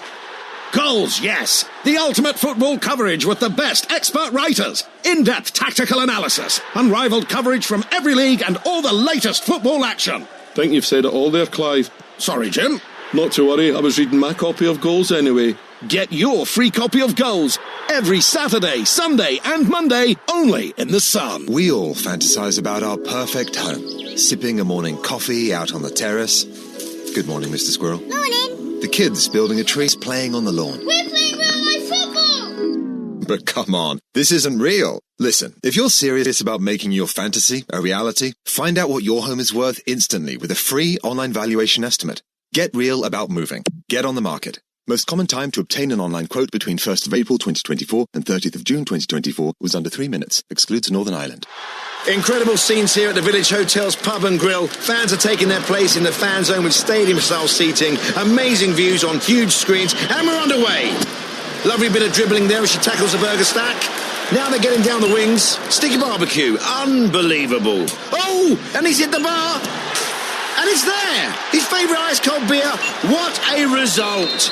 Catch every game live in the pub and grill at Village. Get in! Find out more at villagehotels.com. It's another day at Screwfix, and Mo Farah is learning the ropes. So, Mo, with Click and Collect, we get orders ready fast. So customers are out of here and back to their jobs in as little as 1 minute. What are you doing? Dip lunches. It's my warm-up. I need to be in peak condition for when orders come in. Love that intensity, Mo. Laser focused. You might even have what it takes to beat my PB one day. Back in a Mo. Click and Collect in as little as 1 minute. Screwfix. No stopping you. Hi, just leaving work now. Sorry it's a bit loud. Basically, so I was thinking we could get Mackey's tonight. Had a Big Mac on my mind all day, and delivery fee on the app is now from 99p. So, you in? Of course you are. Ha, love you. Bye. Exclusively on the McDonald's app. 18 plus. Service fee and small order fee may apply. Participating restaurants. Serving times and T's and C's apply. Game day exclusive on Talksport with Enterprise Rent-A-Car. Whatever it is, we're here for it. Hi there, I'm Jeff Stelling. The football is back and it's a rip-roaring weekend of live and exclusive football on Talksport and Talksport 2. This afternoon from 3 it's Coventry City against Blackburn in the Championship, live on Talksport 2. And it's an absolute cracker. Followed at 7:45 by Leicester City's showdown with Portsmouth in the Championship, live on Talksport 2. What a finish! Indulge yourself on a full-flavoured weekend of live and exclusive football on Talksport and Talksport 2. Game day exclusive here on Talksport. I'm Reshmin Chowdhury. I'm alongside Sam Matterface and Troy Deeney for this one here at the City Ground, where Nottingham Forest are taking on Chelsea at half-time. It is Forest 0, Chelsea 0. It was a game that we thought might bring us a few more fireworks, actually, because of everything that's on the line for Ange Postecoglou. So many people saying that is this going to be his last game in charge? A defeat could point towards that inevitability. They're up against the Chelsea side today, who have beaten them 3 times on the road in their last 3 Premier League games, but Chelsea have had a bit of a poor record on the road so far, and that is what's showing on the pitch at the moment. They've not been impressive at all. Nottingham Forest, though, haven't been able to capitalise, although they have put in a pretty decent performance. It's half-time then here at the City Ground, and goalless, as I said. Over on Talksport 2 in the Championship, it's also half-time between QPR and Millwall, and it is 2 goals for Millwall against QPR at home, so a bit of misery there at Loftus Road. Elsewhere, Oxford United 1, Derby County 0. Southampton and Swansea City are also in play, but that one is also goalless. In League One, it's Burton 0, Peterborough 0, and Lincoln City 0, Stevenage 0 as well. In League 2, a couple of goals for Cambridge at home to Bromley, who haven't scored, and Salford are a goal up against Oldham.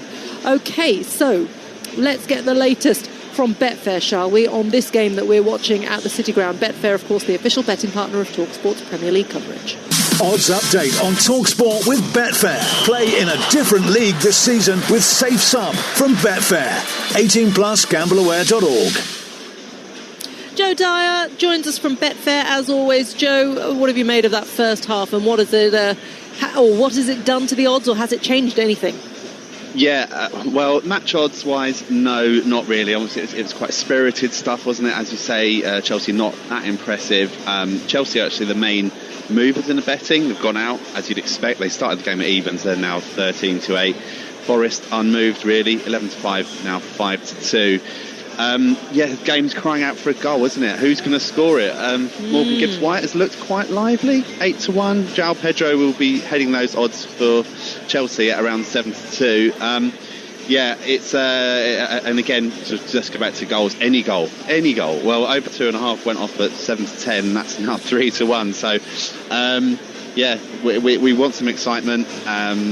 Will we get it? I'm not entirely sure.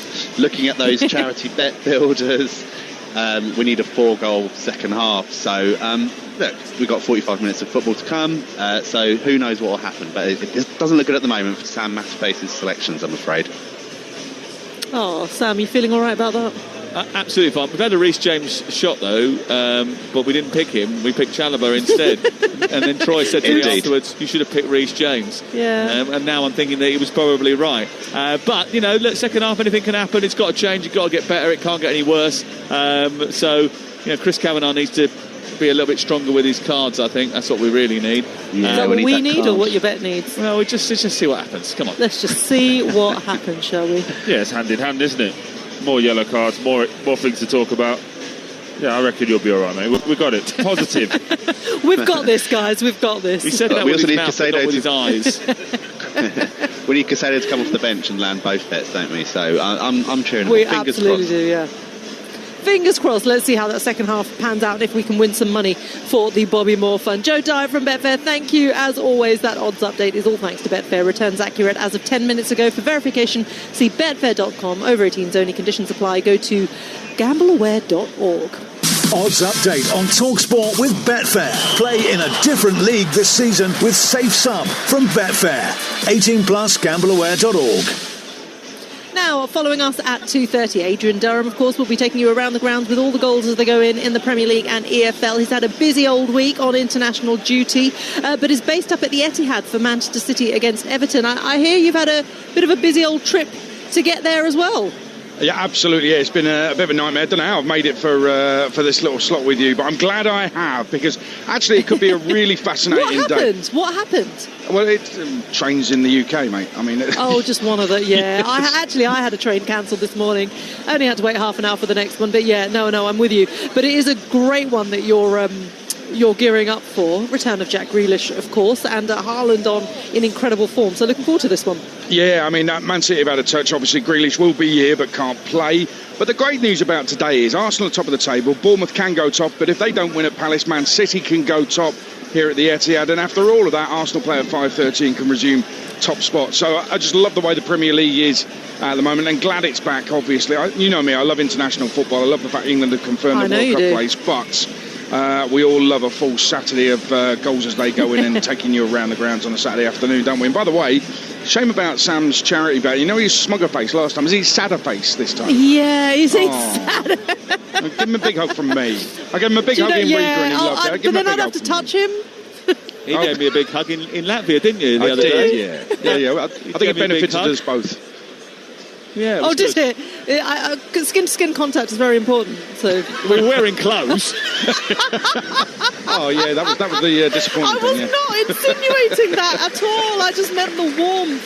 But oh God, never mind. Forget about that. Can I just say, I'm interesting to see how Palace versus Bournemouth will be. I mean, it's not every day that you kind of look forward to a game like that, but these are two teams in form. Is that one of the ones you've got your eye on as well? Yeah, Palace, how they bounced back after defeat last time. Bournemouth 5 unbeaten, 4th in the table, as I say, can go top with a win, will go top with a win. So I think that is one of the big games, yeah, and we're there, of course, this afternoon. Absolutely. By the way, I did say Jack Grealish, he can't play, can he? So he'll probably just be watching from the sidelines, enjoying it. So, but yes, I'm looking forward to seeing if Haaland can add to his tally. Adrian, always brilliant to talk to you. Big hugs from me and Sam. And we can see here the second half is about to kick off. There have been a couple of changes. So I'll hand you back to Troy Deeney and Sam Matterface. Yeah, not just a couple, but quite a few significant changes. Igor Jesus is the latest of those. He's going to come on for Taiwo Awoniyi at the start of the second half, wearing the number 19 for Nottingham Forest. And for Chelsea, they've made a triple substitution. On come Caicedo, Gittins and Mark Guiu, and off go Lavia, Garnacho, and the last one we're just waiting to see, but I think the other one is Andre Santos, is it? Yeah, Santos. For Chelsea, so that means that João Pedro will drop into a number 10 position. Guiu would go up as the main striker. Gittins would go out on the left to replace Garnacho, which Troy wasn't surprised about at all, by the way. And by the way, bearing in mind the first half performance is probably a good thing for him that he has been told that wasn't up to scratch. Mm-hmm. And Gittins going out to the left-hand side, and Caicedo taking the place of Lavia in the centre of midfield. Chelsea immediately on the front foot. They move forward and they win their first corner of the game. Yeah, instantly not happy, Maresca. We spoke about it. Again, even Stevie Wonder could see that Garnacho wasn't trying to do anything there. So, comes off, not surprisingly. Here is Neto from the corner, taken short, comes back to Cucurella. Now Gittins with a chance to send it square. Caicedo back to Cucurella again. It goes wide to Neto in the right wing position. His left-footed cross is a deep one. Champong is going to attack it. He heads it down towards the near post, and it's saved by Matt Sells at the foot of the upright. 0-0 to score. Change for Nottingham Forest as well. No Awoniyi at the start of the second half. Do you think that's because he hasn't played that much football and he worked himself into the ground in the first 45 minutes? Or do you think it's because of the fact that he's picked up a little niggle? No, I think it's the fact that he hasn't played football. Could be one that comes back to haunt Ange, if I'm being totally honest with you. Obviously, he's got two strikers on there as well, but Awoniyi was doing well, wasn't he? He was linking the play well, but maybe he's blew a gasket. I'd be surprised if he's blown up after 45 minutes. I was expecting him to come off after 60, but I think it's more about what Chelsea have done. The 3 changes, putting Caicedo at the base of it, dropping João Pedro down one, and then just putting Gittins on that left-hand side as well. Guiu, who's obviously went to Sunderland expected to try and get his career off, it's a wonderful place for him now. If he gets his first goals, he could go on and stay in the team for a little while. So I think Maresca's really let them know that he's not happy in this with that first half performance. João Pedro scampering away down the left-hand side for Chelsea and looking to win a free kick over on the far side. The tackle comes in from Igor Jesus, and it was a little bit cumbersome. And it is going to be a free kick wide on the left-hand side. He was just waiting for the contact, you felt, and eventually it came.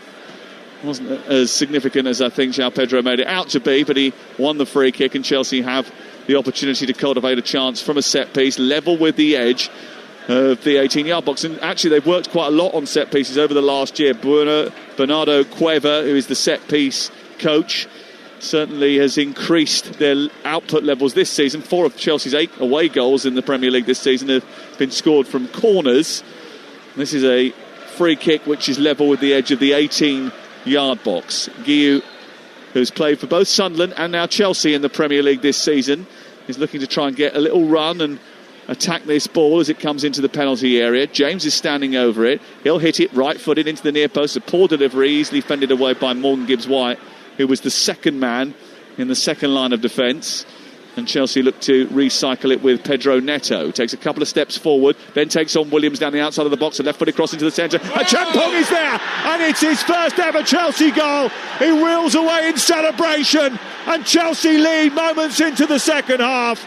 An excellent delivery from Pedro Neto, and Joshua Champong rises to nod the ball past Matt Sells and put Chelsea into the lead. Wow. There's an injection of pace. Neto down that left-hand side. Very deliberate. Drives it. And what a wonderful ball. And we spoke about the young man before. What a header this is from a Champong. So as soon as it comes in, 8 yards out. Bang! What a goal. What a play from Chelsea. 3 minutes in, the changes instantly worked. That injection of pace. And this place, you can hear a pin drop. It has just sucked the life out of every Forest fan. And Postecoglou, over to you. Well, the academy graduate who started against Liverpool and played really well first half. He made 4 appearances last season. This is his 5th appearance. There's lots of celebrations, a little inquest to whether or not there was some pushing as the ball went into the box for a Champong to try and get on the end of it. But get on the end of it he did. VAR has allowed the goal, and Chelsea lead by a goal to 0. Ange Postecoglou is shaking his head. Is he shaking his head at the marking, or is he shaking his head about the fact that there was a bit of pushing and shoving in that penalty area? He should be complaining about the marking. But again, we start to, when someone starts to show you who they are, Sam, believe them. We saw this with Spurs. Every time that a cross went in, you was nervous. Gusto, João Pedro, up to Guiu, edge of the area, tries to trick his way past the defender Morato, who has already got a yellow card, did trip Guiu, and that goes for a free kick. Immediately, Ange Postecoglou turns to his bench and thinks about making a change. But Chelsea have a free kick on the edge of the penalty area. They've started the second half at a greater tempo, at a greater intensity, at a greater speed, and at the moment Forest just look punch drunk. Yeah, again, we spoke about it in the half-time there. You had a moment in the game for Forest. They didn't capitalise on it. We knew Chelsea would have to raise it, and they have done. Within 3 minutes, the changes have come and they've got the goal, and now they're going for the jugular. And I'd expect and if they don't stem the tide very, very quickly, this game could get away from them. Because Chelsea could easily go and score 2 and 3 with how they're playing in these first 5 minutes. Ange Postecoglou's lost all 4 of his Premier League meetings with Chelsea as the Tottenham Hotspur manager. The only managers to lose each of their first 5 games against Chelsea in the Premier League are Benitez, McCarthy, Tony Pulis and Owen Coyle. They lead by a goal to 0 here thanks to a Champong's first ever Chelsea goal. They have a free kick just right of centre, edge of the area, touch to Neto, strikes it left-footed, and they lead by 2 goals to 0. It squeezes through the wall and past the gloves of Matt Sells and into the net, and Chelsea lead by 2 just 7 minutes after the break. 3 changes at half-time, and those changes have done the trick. Greater intensity and impetus. A bit of fortune as it stuck through the gloves of Matt Sells, but Chelsea lead by 2 goals to 0 away at Nottingham Forest. Really, really poor goalkeeping. It's a lovely little free kick, little touch for Reece James to open the angle. Neto hits the target. Again, it's a simple one, but Sells will not want to see that back. He's got to keep it out, and it's about moments in games. We spoke about that. And it just feels now that this Chelsea team are going to go on and really run away from this. But Ange Postecoglou making a change here and being booed. Well, I wonder if it's the fact that Douglas Luiz has come off or whether it's because the changes have happened so late. But it's 2-0 to Chelsea now, who reacted to a poor first half, dealt with the situation. Did Ange Postecoglou react too late? And that will be the accusation of some of the supporters. Should he have made more of an aggressive change at half-time? No, I don't think it's that way. I think his players have been shell-shocked. The poor defending for the first goal, that comes to the player. Then the second one, it's gone through the goalkeeper. You can't allow for that. He had the sub ready to go. But I actually think he's been reactive, because Chelsea's subs have had an instant impact. Here's Hudson-Odoi down by the byline, pulling the ball back to the edge of the area. He's looking to try and find Nico Williams. It's cut away by Cucurella. And then that's a late challenge by Gusto on Milenkovic, which is going to generate a yellow card. It was a stupid challenge, an unnecessary one. And it is a yellow for Malo Gusto. Nottingham Forest 0, Chelsea 2. Remember, Ange Postecoglou without a win in 7 games before today. This could be 8. They have taken just 1 point from losing positions so far this season, and he hasn't overseen the best of starts. It's 4 Premier League games. This is number 5, and they are on the verge of losing 4 of those. And during his period in charge in the division, Nottingham Forest have the worst record in the Premier League. Yeah, and listen, he's under pressure. We spoke a lot about it. I just want to speak to you. Look at the difference in Chelsea with just running and being aggressive in what they've done. They've scored 2 goals in less than 10 minutes just by having a little bit more appetite to do the basics well. And again, Forest now will have to compose themselves, but Chelsea need to go and kill this game off. Gibbs White scampering forward right side, poor ball centrally, which James cuts out rather easily. Caicedo back to Gusto. He's been casual, but the ball's popped out to Gittin's far side. He tries to accelerate past Milenkovic, who leaves a bit on him, but the ball goes out and away for a throw-in halfway inside opposition territory. Here is Gibbs White again, plays it out towards the right. Williams sends the ball centrally, and the Champon puts it behind and out for a corner away to the far side. 03717 2233 44. Put that number in your phone, because the game day phone in with Jamie O'Hara and Jason Cundy is on air tonight from 5:30. And remember, Monday morning, Jeff Stelly and Gabby Agbon Lahore are back together, and Jeff's with Ray Parler, and Theo Walcott's coming on the show on Tuesday, and that's breakfast on Talksport, 6 a.m. every weekday. Ball into the box from the corner, not attacked well at all. Chelsea bring it clear through Gittins out towards the near side, and they look to move forward. João Pedro is free in the centre, but Neto's ball forward to him was a poor one, cut out by Zinchenko, and it goes out on the halfway line for a throw-in. Again, everything now is getting a little bit stretched. Players doing individual things now for Forest. Just watching Zinchenko in that last little bit of action there. Went from left back, chased down the 2 centre-halves and went to the right side of the pitch.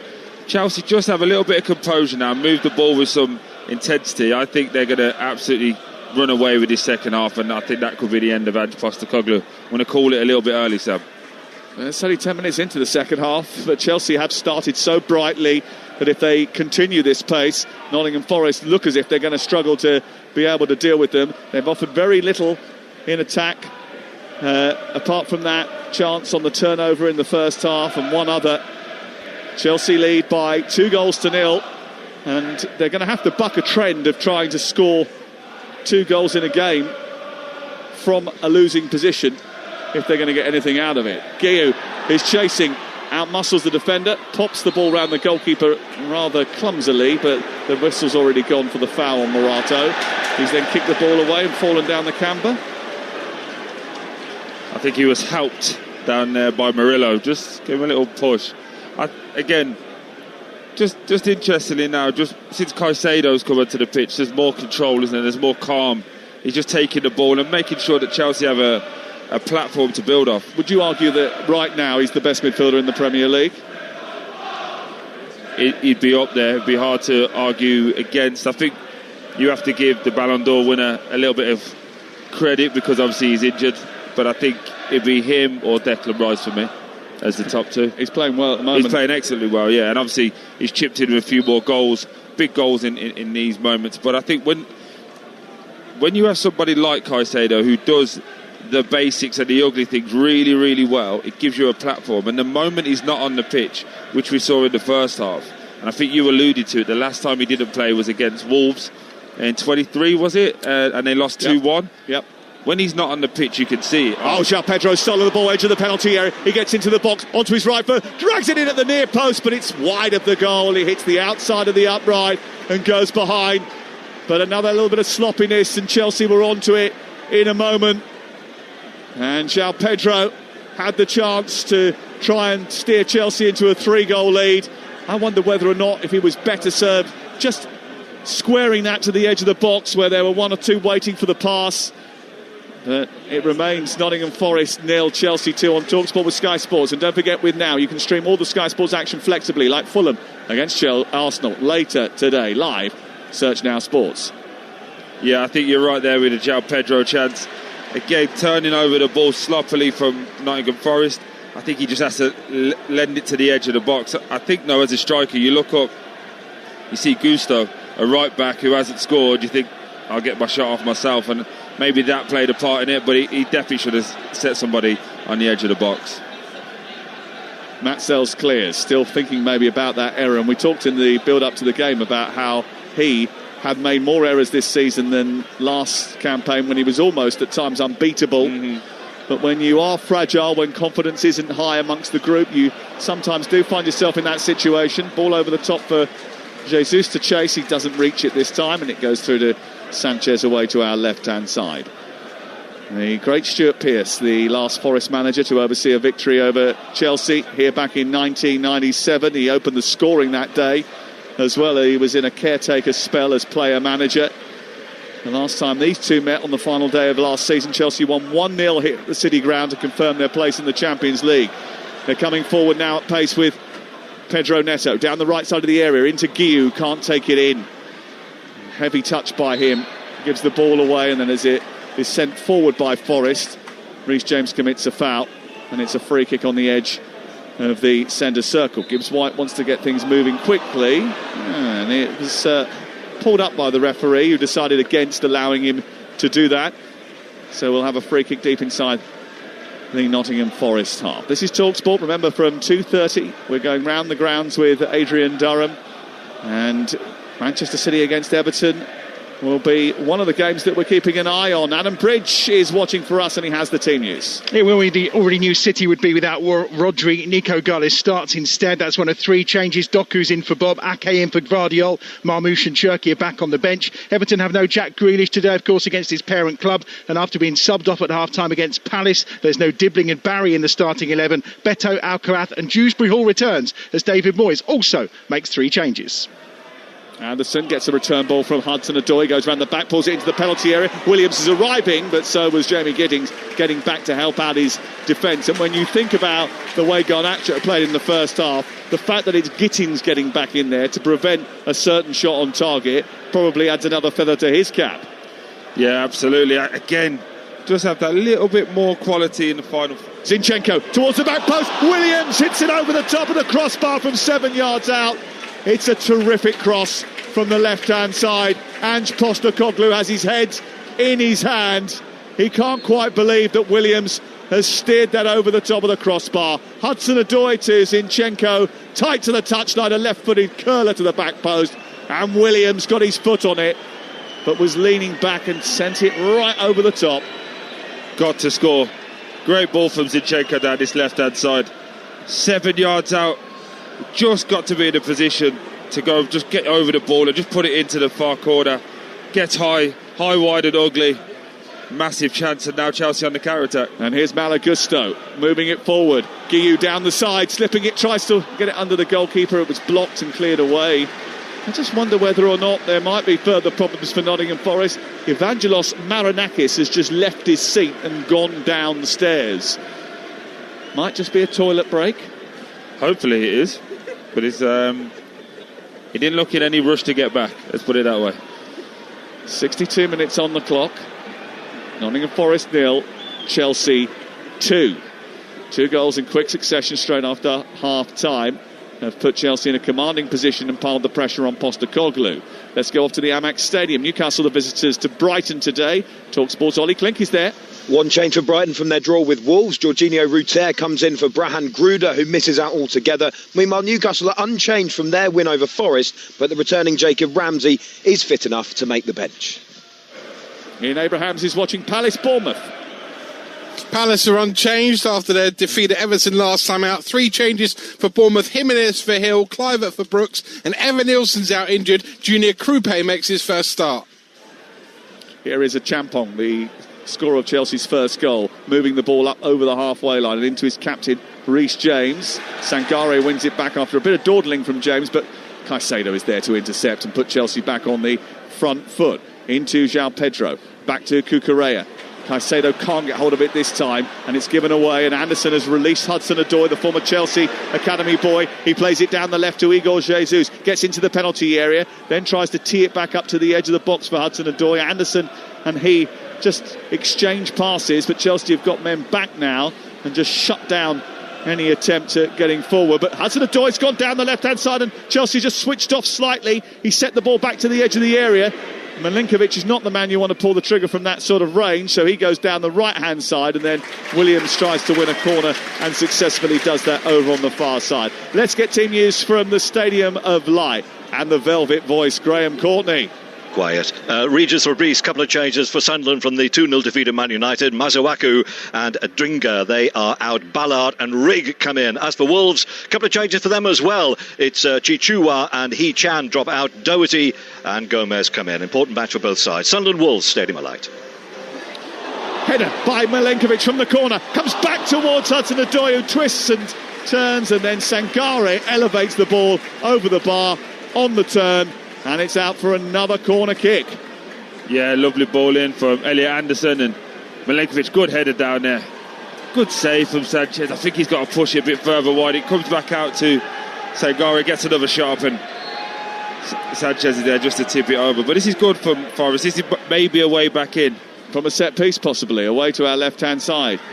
Chelsea trying to defend here as the corner comes in towards the far post. Milinkovic leaves it for Jesus, whose header is not convincing.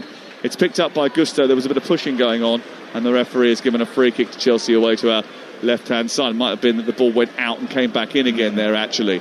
Postecoglou thinking about making further changes. Tosin Adarabioyo, who's back in the Chelsea squad today, was just down the left-hand side of the pitch as that set piece was being taken, just doing a little bit of coaching for Bernardo Cueva, who is the set-piece coach, just trying to organise the Chelsea troops. It's still 2-0 to Chelsea. Yeah, just trying to pass the message on to Caicedo. He wants to give Caicedo a message, but he didn't get it. So trying to give it to Reece James, that someone needed to be marking Murillo. Here's Gibbs-White from distance trying to get a shot away, blocked by Caicedo, bounces kindly for Williams. Williams inside the box, tees it back up for Sangare. Oh, he left it.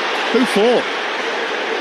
He thought that someone was coming behind him, stepped over the ball instead of striking it, and Chelsea are going up the other end. What a mistake by Nottingham Forest's number 6, Sangare. Into the box Chelsea go. Gusto tries to tee it back. No clean contact on his pass to drag it back into the area. No picture in his mind as to who he was going to pass it to. It was just a hopeful swipe at the ball, and it was cleared away. Yeah, it's getting a little bit nasty in and around us now. Just listening to some of the Forest fans, they're not happy. This is a good moment for Chelsea now. If they could just get their foot on the ball for 3 or 4 minutes, just frustrate this Forest team and get some fouls as and where they can. But I think Forest are going to have to get a little bit more desperate now to try and get a result. Crossfield ball dealt with by Champong. Neto chasing it. Zinchenko trying to get there. Zinchenko puts it out of play, and it's away for a throw-in on this near touchline. Let's go off to Turf Moor. John Dunn is watching Burnley Leeds. Scott Parker making 3 changes to his Burnley side, beaten by Villa last time out. Jakob Brun-Larsen, Leslie Ugochukwu and Zian Fleming, the 3 that come in, replacing Josh Lauren, Lau Chanwa and the injured Lyle Foster. 1 enforced change for Leeds following the home defeat to Spurs. Leading scorer Noah Okafor is injured. Jack Harrison is his replacement. Well, we told you 5 minutes ago that Evangelos Marinakis has left his seat. He's still not back. Is he having a number 2? I knew you were going to ask that. I don't know why I said it. I knew it. As soon as that came out of my lips, I thought, why? Here's Neto down the right touchline, moving towards the edge of the area. How awkward is it if he comes back?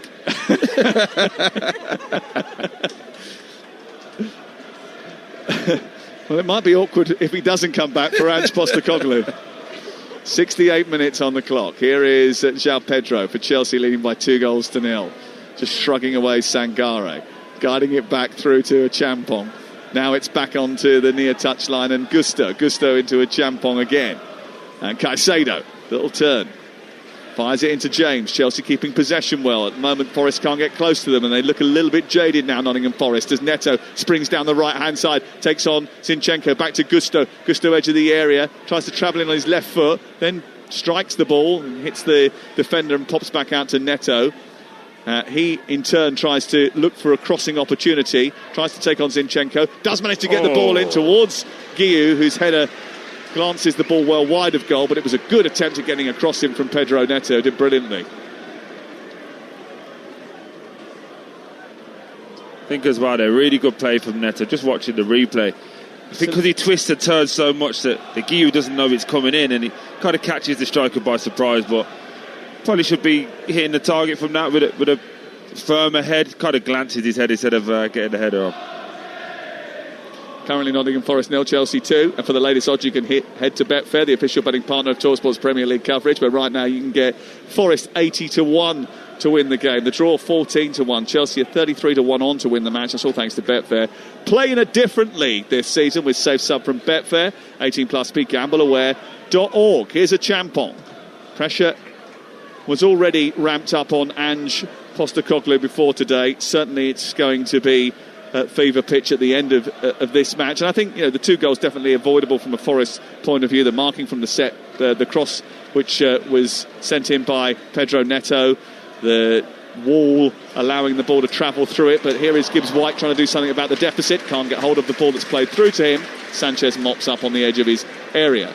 Adrian, Alvin Martin and Mickey Gray on from 2:30, bringing you round the grounds action and goals as they go in. Natalie Sawyer's got commentary against Blackburn on Talksport 2. Leicester against Portsmouth, 7:45 tonight from the Championship, and we're round the grounds tomorrow at 1:30. Loads of football from the Champions League this week and the Europa League too. Here is Hudson-Odoi for Nottingham Forest, whose team will be playing in the Europa League. Towards the back post, Igor Jesus is there, he's hit the frame of the goal twice. The underside of the bar and the inside of the post. And the ball is cleared by Chelsea, and Guiu is steaming away at the other end. He's only got Morato for company. He gets in on his right foot. He strikes over the top of the crossbar, and it's well over the top. I mean, how's your luck, Ange Postecoglou? Great chance for Igor Jesus. Lovely cross from Hudson-Odoi. Beautiful, in fact. He stretched, he reached, he hit the underside of the bar and the inside of the post. You can't make it up. It's unbelievable from Hudson-Odoi down his left-hand side. Chops in, just puts a lovely, delicate ball in, and as a striker, Jesus has done everything right there. He's got a good contact on the ball. Hits it into the ground. Unfortunately, hits the underside of the bar, the inside of the post, and comes out.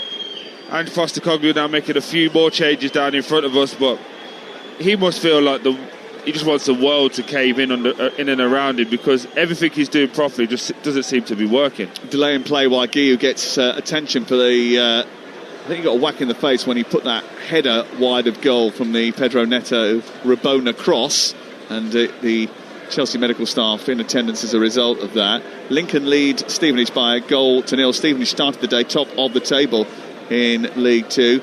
Burton Albion 0, Peterborough 1. Archie Collins after 65 minutes. Maybe it will be Adrian Durham who's sitting smugly this afternoon for a rare time this season. They were bottom of the table at the start of the day, the Posh.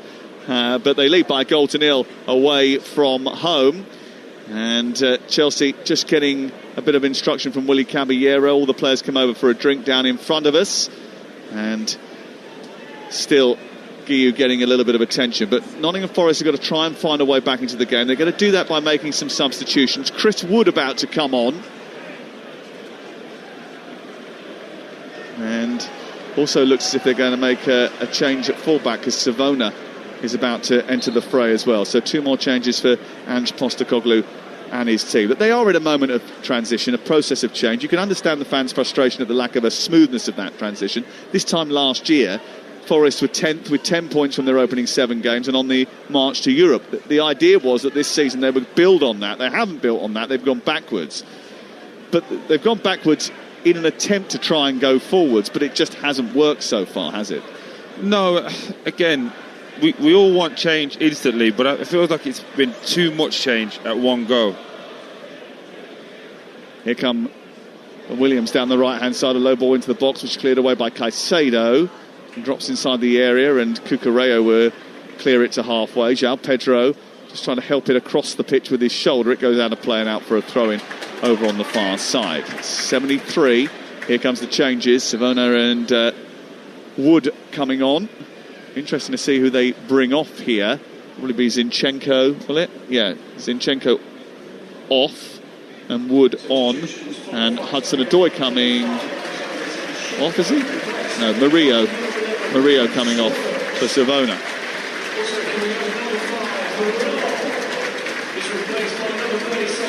So 2 changes.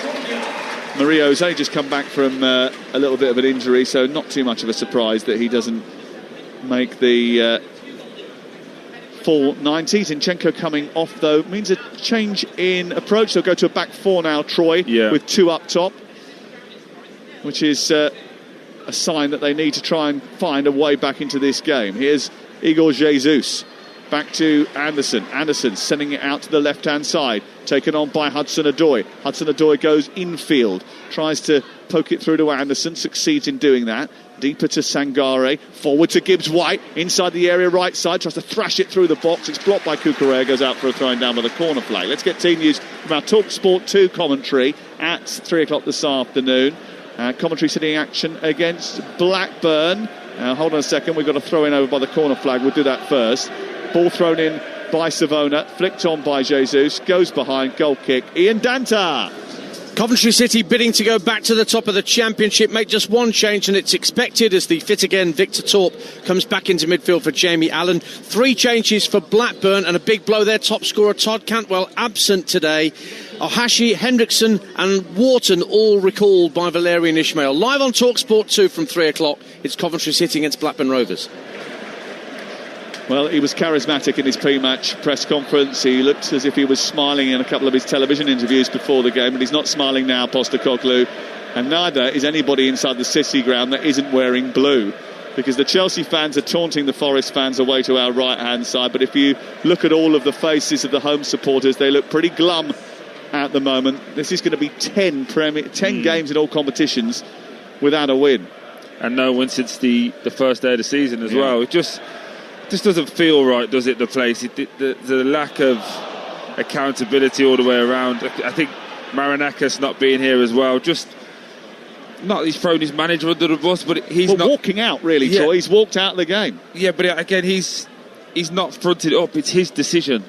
There's made all these things happen. So, yes, he maybe go to think about what next and how to do it, but you've got to be here with your team.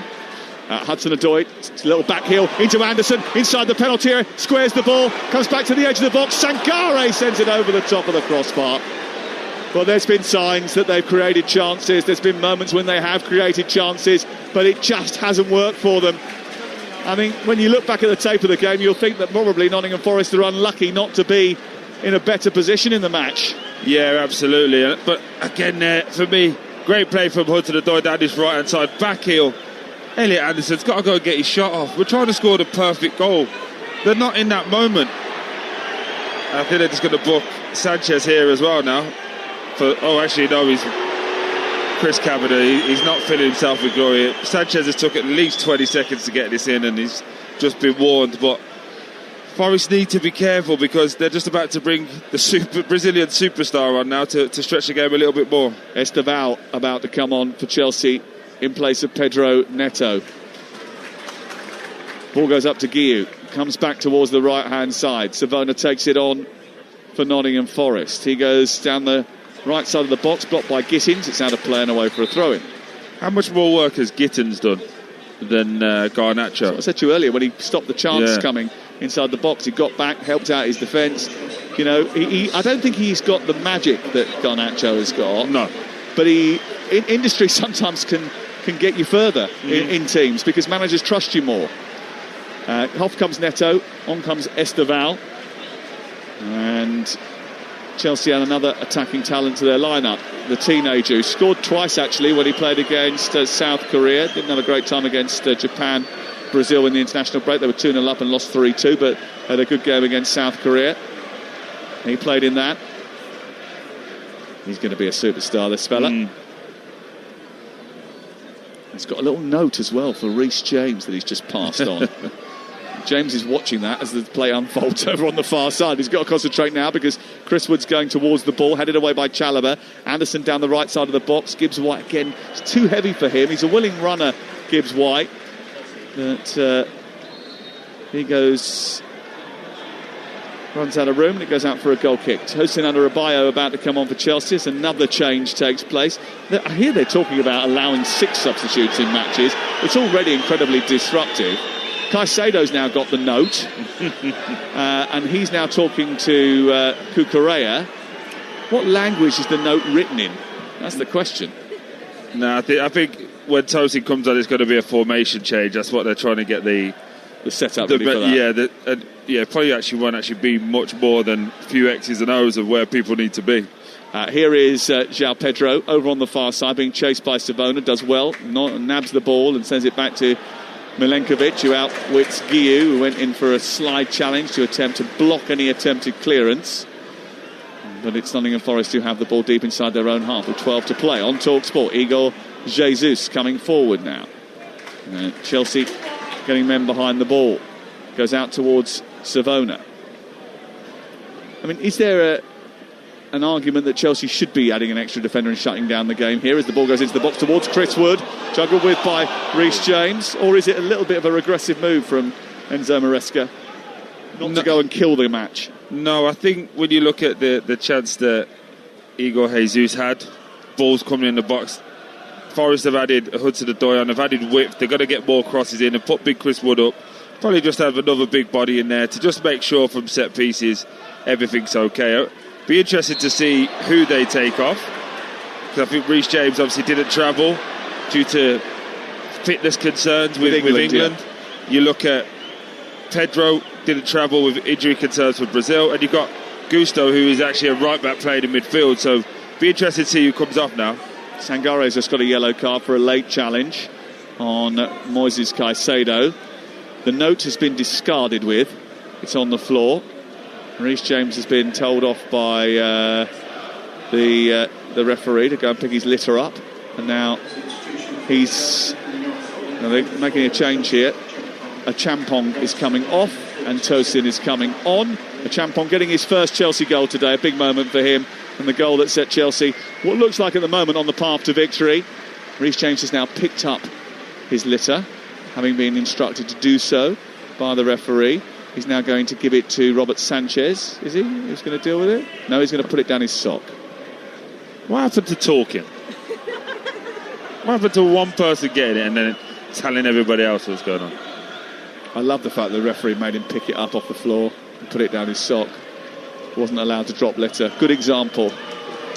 Yeah, I think just on Achampong as well, he's been excellent, hasn't he? Yeah, really good. He's been really excellent. good. I know he scored, but he's been really composed there. 19 years old, really, really talented player, and one that Chelsea could probably build their future around. Yeah, he's going to be a good player. I think they've liked him for a while. They eased him in over the course of last season. He started the first game of the season, actually, as well. Because of injuries, he's been thrust into the spotlight a bit more. And listen, he's going to be raw, he's going to be youthful, and maybe a little bit inconsistent, but he's got talent.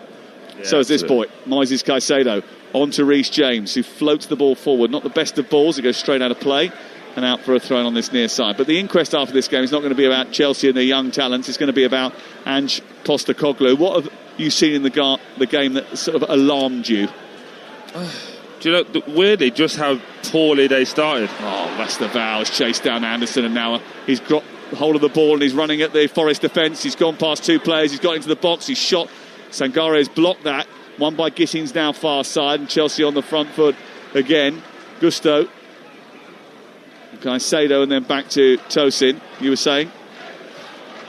I think it's just how poorly they've started the second half. They had a very good first half. They come out of the second half really, really sloppy. In the first 8 minutes, 2 goals.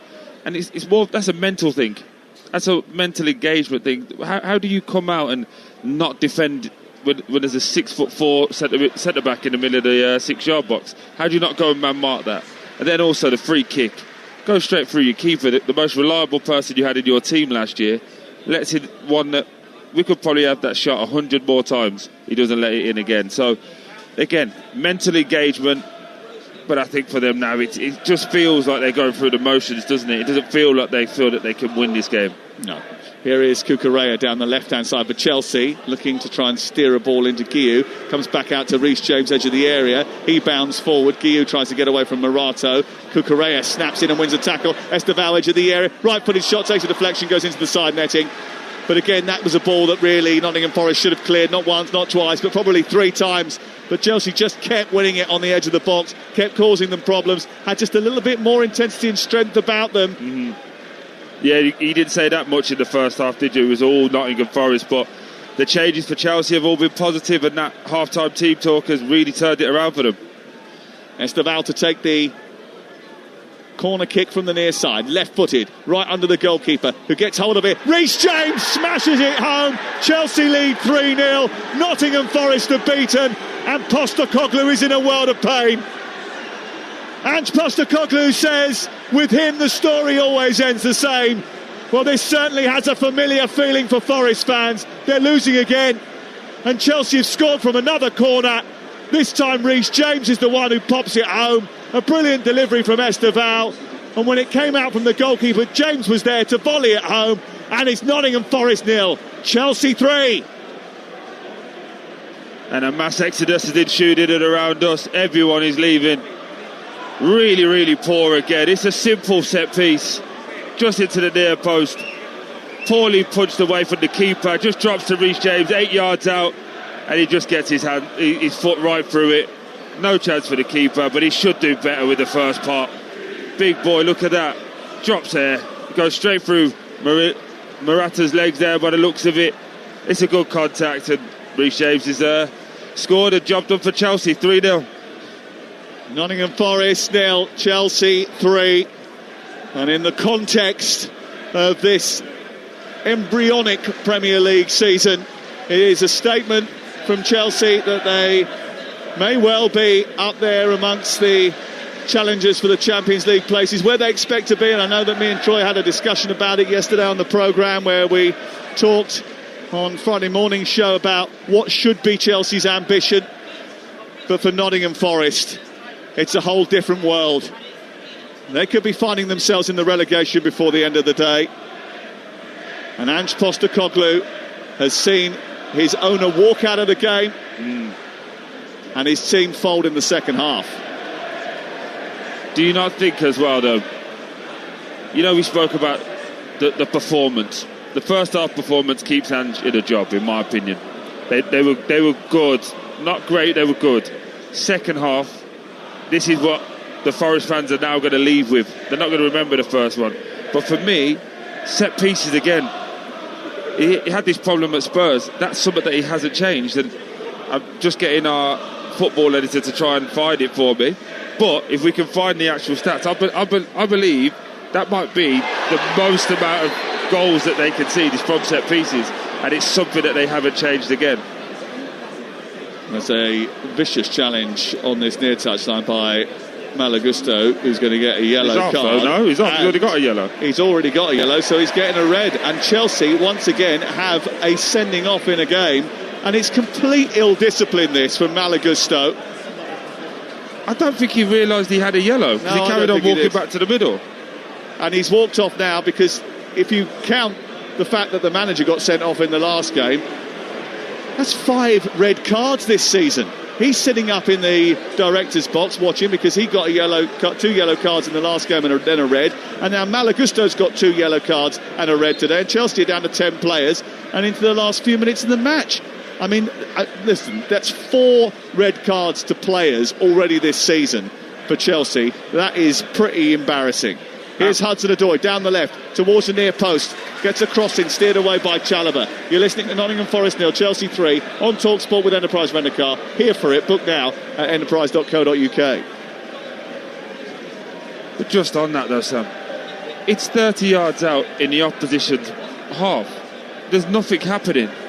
It's moronic. That's what it is. Just stand up and run. Corner into the near post, headed away. It means he's going to miss Chelsea's next game against Sunderland at home next weekend. Ball played down the left by Hudson-Odoi. Gibbs-White not on the same wavelength. They're arguing between the two of them now. The ball goes behind and away for a goal kick. Imagine how the phone lines are going to light up after 5:30 with Jamie O'Hara and Jason Cundy. 03717 2233 444. Down by the Trent, there are more supporters by the banks than there are on the terraces, because the floodgates have opened in terms of supporters streaming out of the City ground. I just wonder whether or not Ange Postecoglou will be following them out by the time we get to this afternoon. Marinakis is not a predictable character. You can never quite tell what he's going to do next. And for all the rumours and speculation about what happens next, no one but he knows. Esteval has been penalised for a foul. Morato, again, I didn't think it was particularly brilliant. Esteval's then put the ball into the net, despite the fact the whistle's gone. Now he's going to get a yellow card. I do always think this, like, you know, taking yellow cards and moments in the games. But how does the manager now address this when he just got sent off? Well, he says that was a moment of joy, which everyone understands why he embraced. The one yellow card, yes. The one before that, what?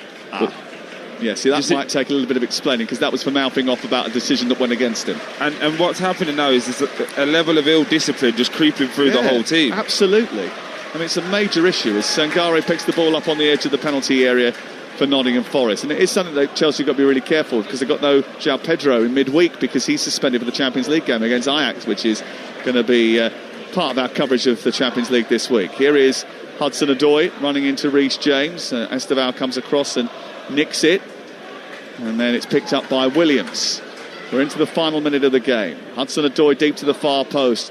Igor Jesus is lingering around the back post, headed away by Cucurella. Comes back to Savona, edge of the box, and now onto Milenkovic. I wonder what he's thinking. It's completely different, isn't it? Last season when he was part of a robust defence, and then this season where they just can't stop leaking goals. Matt Sells hasn't kept a clean sheet for Nottingham Forest in 19 games now, Troy. Well, if he's going to be manning his goal like he has done today, then there's no wonder, is there? That punch away was really poor. But the poppadom hands he had for the second goal was embarrassing. And again, loads of problems now, but I think this is a mental issue because it's night and day from last year to this year. It's frightening. Frightening. Do you think that started in the summer and has rumbled on into the first part of the season because of all the speculation that's just started to happen at the end of the last campaign? The owner walking onto the pitch alongside Nuno Espirito Santo and giving him a bit of a dressing down. Did it start maybe it started there. Also, let's dive into this a little bit as we're running into injury time now. Do you not think that they started to believe that they're good players now? Because a lot of new contracts handed out, a lot of people still here from last year, and they started to believe that they don't have to do the hard yards that they did last year.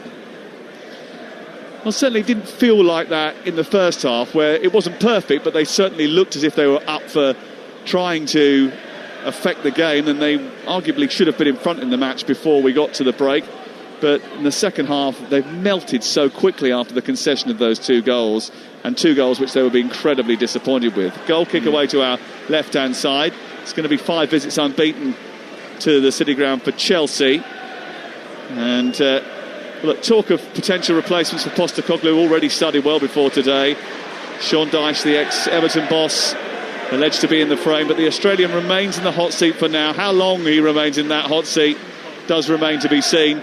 Certainly Evangelos Marinakis didn't remain in his hot seat for the whole match, and that will be a talking point as well. So much to discuss throughout the course of the day, but all eyes now will be on what is said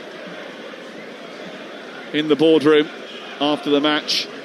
Will Marinakis keep faith with the manager, or will he decide to make a change? They've got a game on Thursday night against Porto in the Europa League, which now comes into sharp focus, and that's the problem, isn't it? When you're playing in the Europa League, the games just keep coming and coming and coming, and there is no time to reset, to breathe, to get things on track. I think Marinakis' decision now is, am I going to get the first half or am I going to get the second half? And that's what he's got to make a decision on. Here is Hudson-Odoi down the left, played in by Gibbs-White, comes back out to the edge of the area. Milenkovic runs into traffic. There was a handball there as Chelsea threatened to escape. It was a good job there was a handball by Jamie Gittins, because if they were given the green light to continue the attack, João Pedro and Estevao only had one man to beat. Yeah, got a little bit fortunate there, Forrest, but it's a lot. I feel like a lot of feeling sorry for themselves now. I haven't seen anyone other than Elliot Anderson really say, give me the ball and I'm going to continue to do the same things. Yeah, they look a little bit grumpy and humpy, don't they? As if like, oh, it's happened to us again. Yeah. And they have been unfortunate at times. The post and 100%. and bar have been hit in the same action. Gibbs-White with a free kick, right side of the penalty area, lifts it into Milenkovic, who heads it back across goal, when really he should have headed it towards goal, and he had a free header to put Nottingham Forest on the score sheet. Sam, he sent it wide. He should score.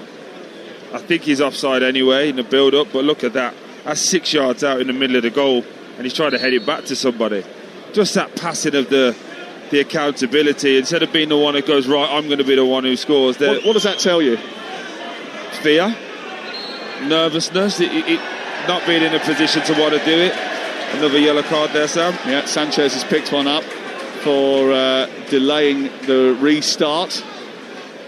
Nottingham Forest about to fail to score in 3 straight Premier League games for the first time since 1999. What was your bet? I feel like it's came in. No, over 3.5 goals, so we needed 4 goals. Sorry, mate. Well, we definitely got the yellow cards, though, didn't we? Who hasn't had a yellow card now? Here is Anderson up to halfway. Plays it square onto Milenkovic. Milenkovic over towards the right-hand side. And it's collected by Savona. And Nottingham Forest just going through the paces now. They know that they've struggled to get anywhere near Chelsea in the second half of the match after a reasonable first half. And the Chelsea fans are crowing about an away victory, which hasn't happened too often. Williams into the box, claimed by Robert Sanchez. Good hands by him. He went and reached and got hold of it and cleared it away. And if you look at the table, you'll see that Nottingham Forest are in threat of going into the relegation zone by the end of the day. Listen to the boos. Good luck talking your way out of this one. 8 games in, no wins. It was only 40 days ago that Ange Postecoglou embarked on turning Nottingham Forest from profitable pragmatists into a high-wire act. But he's already losing his balance. Chelsea are the latest to inflict damage and pile pressure on the Forest head coach, whose demeanour looks less fun-loving Aussie and more downtrodden from down under. Goals in the second half after 3 changes at the break from Enzo Maresca did the trick. Champong, Neto and James shooting Enzo Maresca's Blues into the top 4 for now. But the headlines by the Trent are being written by one man. It's Groundhog Day for Forest and Postecoglou, who lose 4 in a row at home for the first time in 2 years. And now there's only one question: what happens next? Full time at the City Ground. Nottingham Forest 0, Chelsea 3. Sam Matterface, thank you very much indeed. That is the burning question, because I tell you what, there was a storm brewing before this game started, and now there appears to be a bit of an air of doom surrounding the City Ground. As you rightly said, there were boos ringing out from the fans, the ones who were still in the stadium. Many had left before the full-time whistle. Ange Postecoglou doing his best with a bit of a charm offensive on the pitch. He is going up, talking to his own players. He's shaking hands with some of the Chelsea players as well. He's putting on a brave face, but it cannot be easy. This is a really, really difficult situation for the Aussie that he finds himself in right now. Still no win as Nottingham Forest manager. He's had 8 attempts at this. Forest have now lost their last 5 of 6 Premier League matches. One of those predated Ange Postecoglou, but they hadn't scored in either of those. And the way they crumbled in that second half after a decent first half showing will be of huge concern. These are all criticisms that were levelled against Ange Postecoglou when he was still in charge of Tottenham in the final season. Is this a season finale for him today at the City Ground? Time will tell. We will be sticking across all the news from Nottingham Forest. We'll also be hearing from the Forest boss, of course. Sam Matterface will be speaking to him straight after the game. It's interesting because Forest were a point and 2 places behind Chelsea going into the final game of last season. How quickly everything has turned. Nuno out, Ange Postecoglou in. They're just not finding their feet under their new boss. Troy Deeney, how much do you think this match will signify what happens next for Ange Postecoglou's future? Does this mean he could be gone?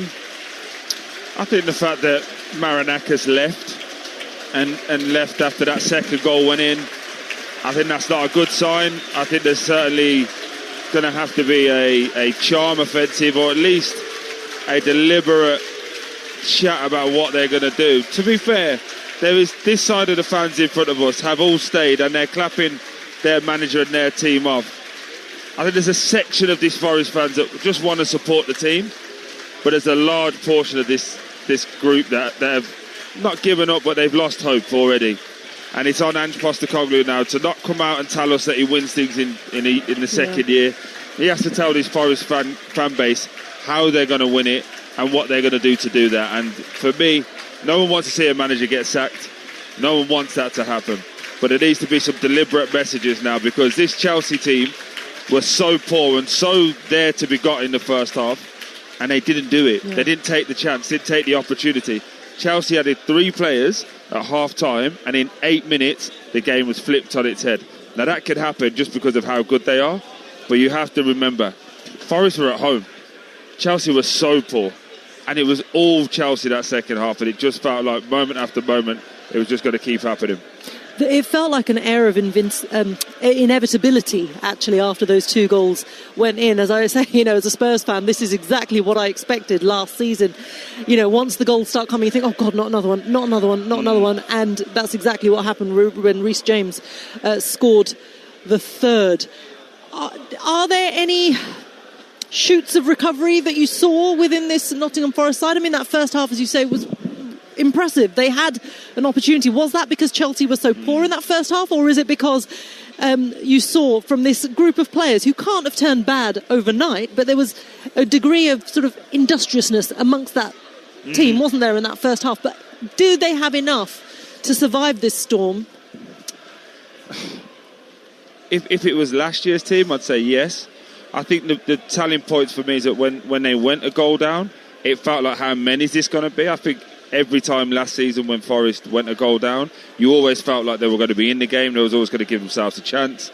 And even when it went down to 10 men there for the last 5 or 6 minutes, they still didn't create a chance. Didn't still get a moment. They didn't get any balls into the box that Chris Wood could go and attack. So I think there's a lot to be desired now, a lot to be questioned. I said it at the top of the show, and I'll say it to end the show. I don't know what we're hanging our hat on. They can't keep clean sheets. They don't look like they're going to score, and they don't dominate the ball. So what area are we sitting around saying that this is going to get any better? And that's why if I was a Forest fan now, I'd be asking for some real deliberate messages from the manager. You look at the two benches, and we said this just before half-time, didn't we, that could potentially be the difference, and so it proved. The thing is, it's all down to Marinakis now, isn't it? Because he's the man who made the decision to bring in Ange Postecoglou. He's the man who's brought in all these new players, but it doesn't seem to be gelling because Chelsea have this embarrassment of riches on the bench that they can bring on. Nottingham Forest don't have that, despite spending all the money.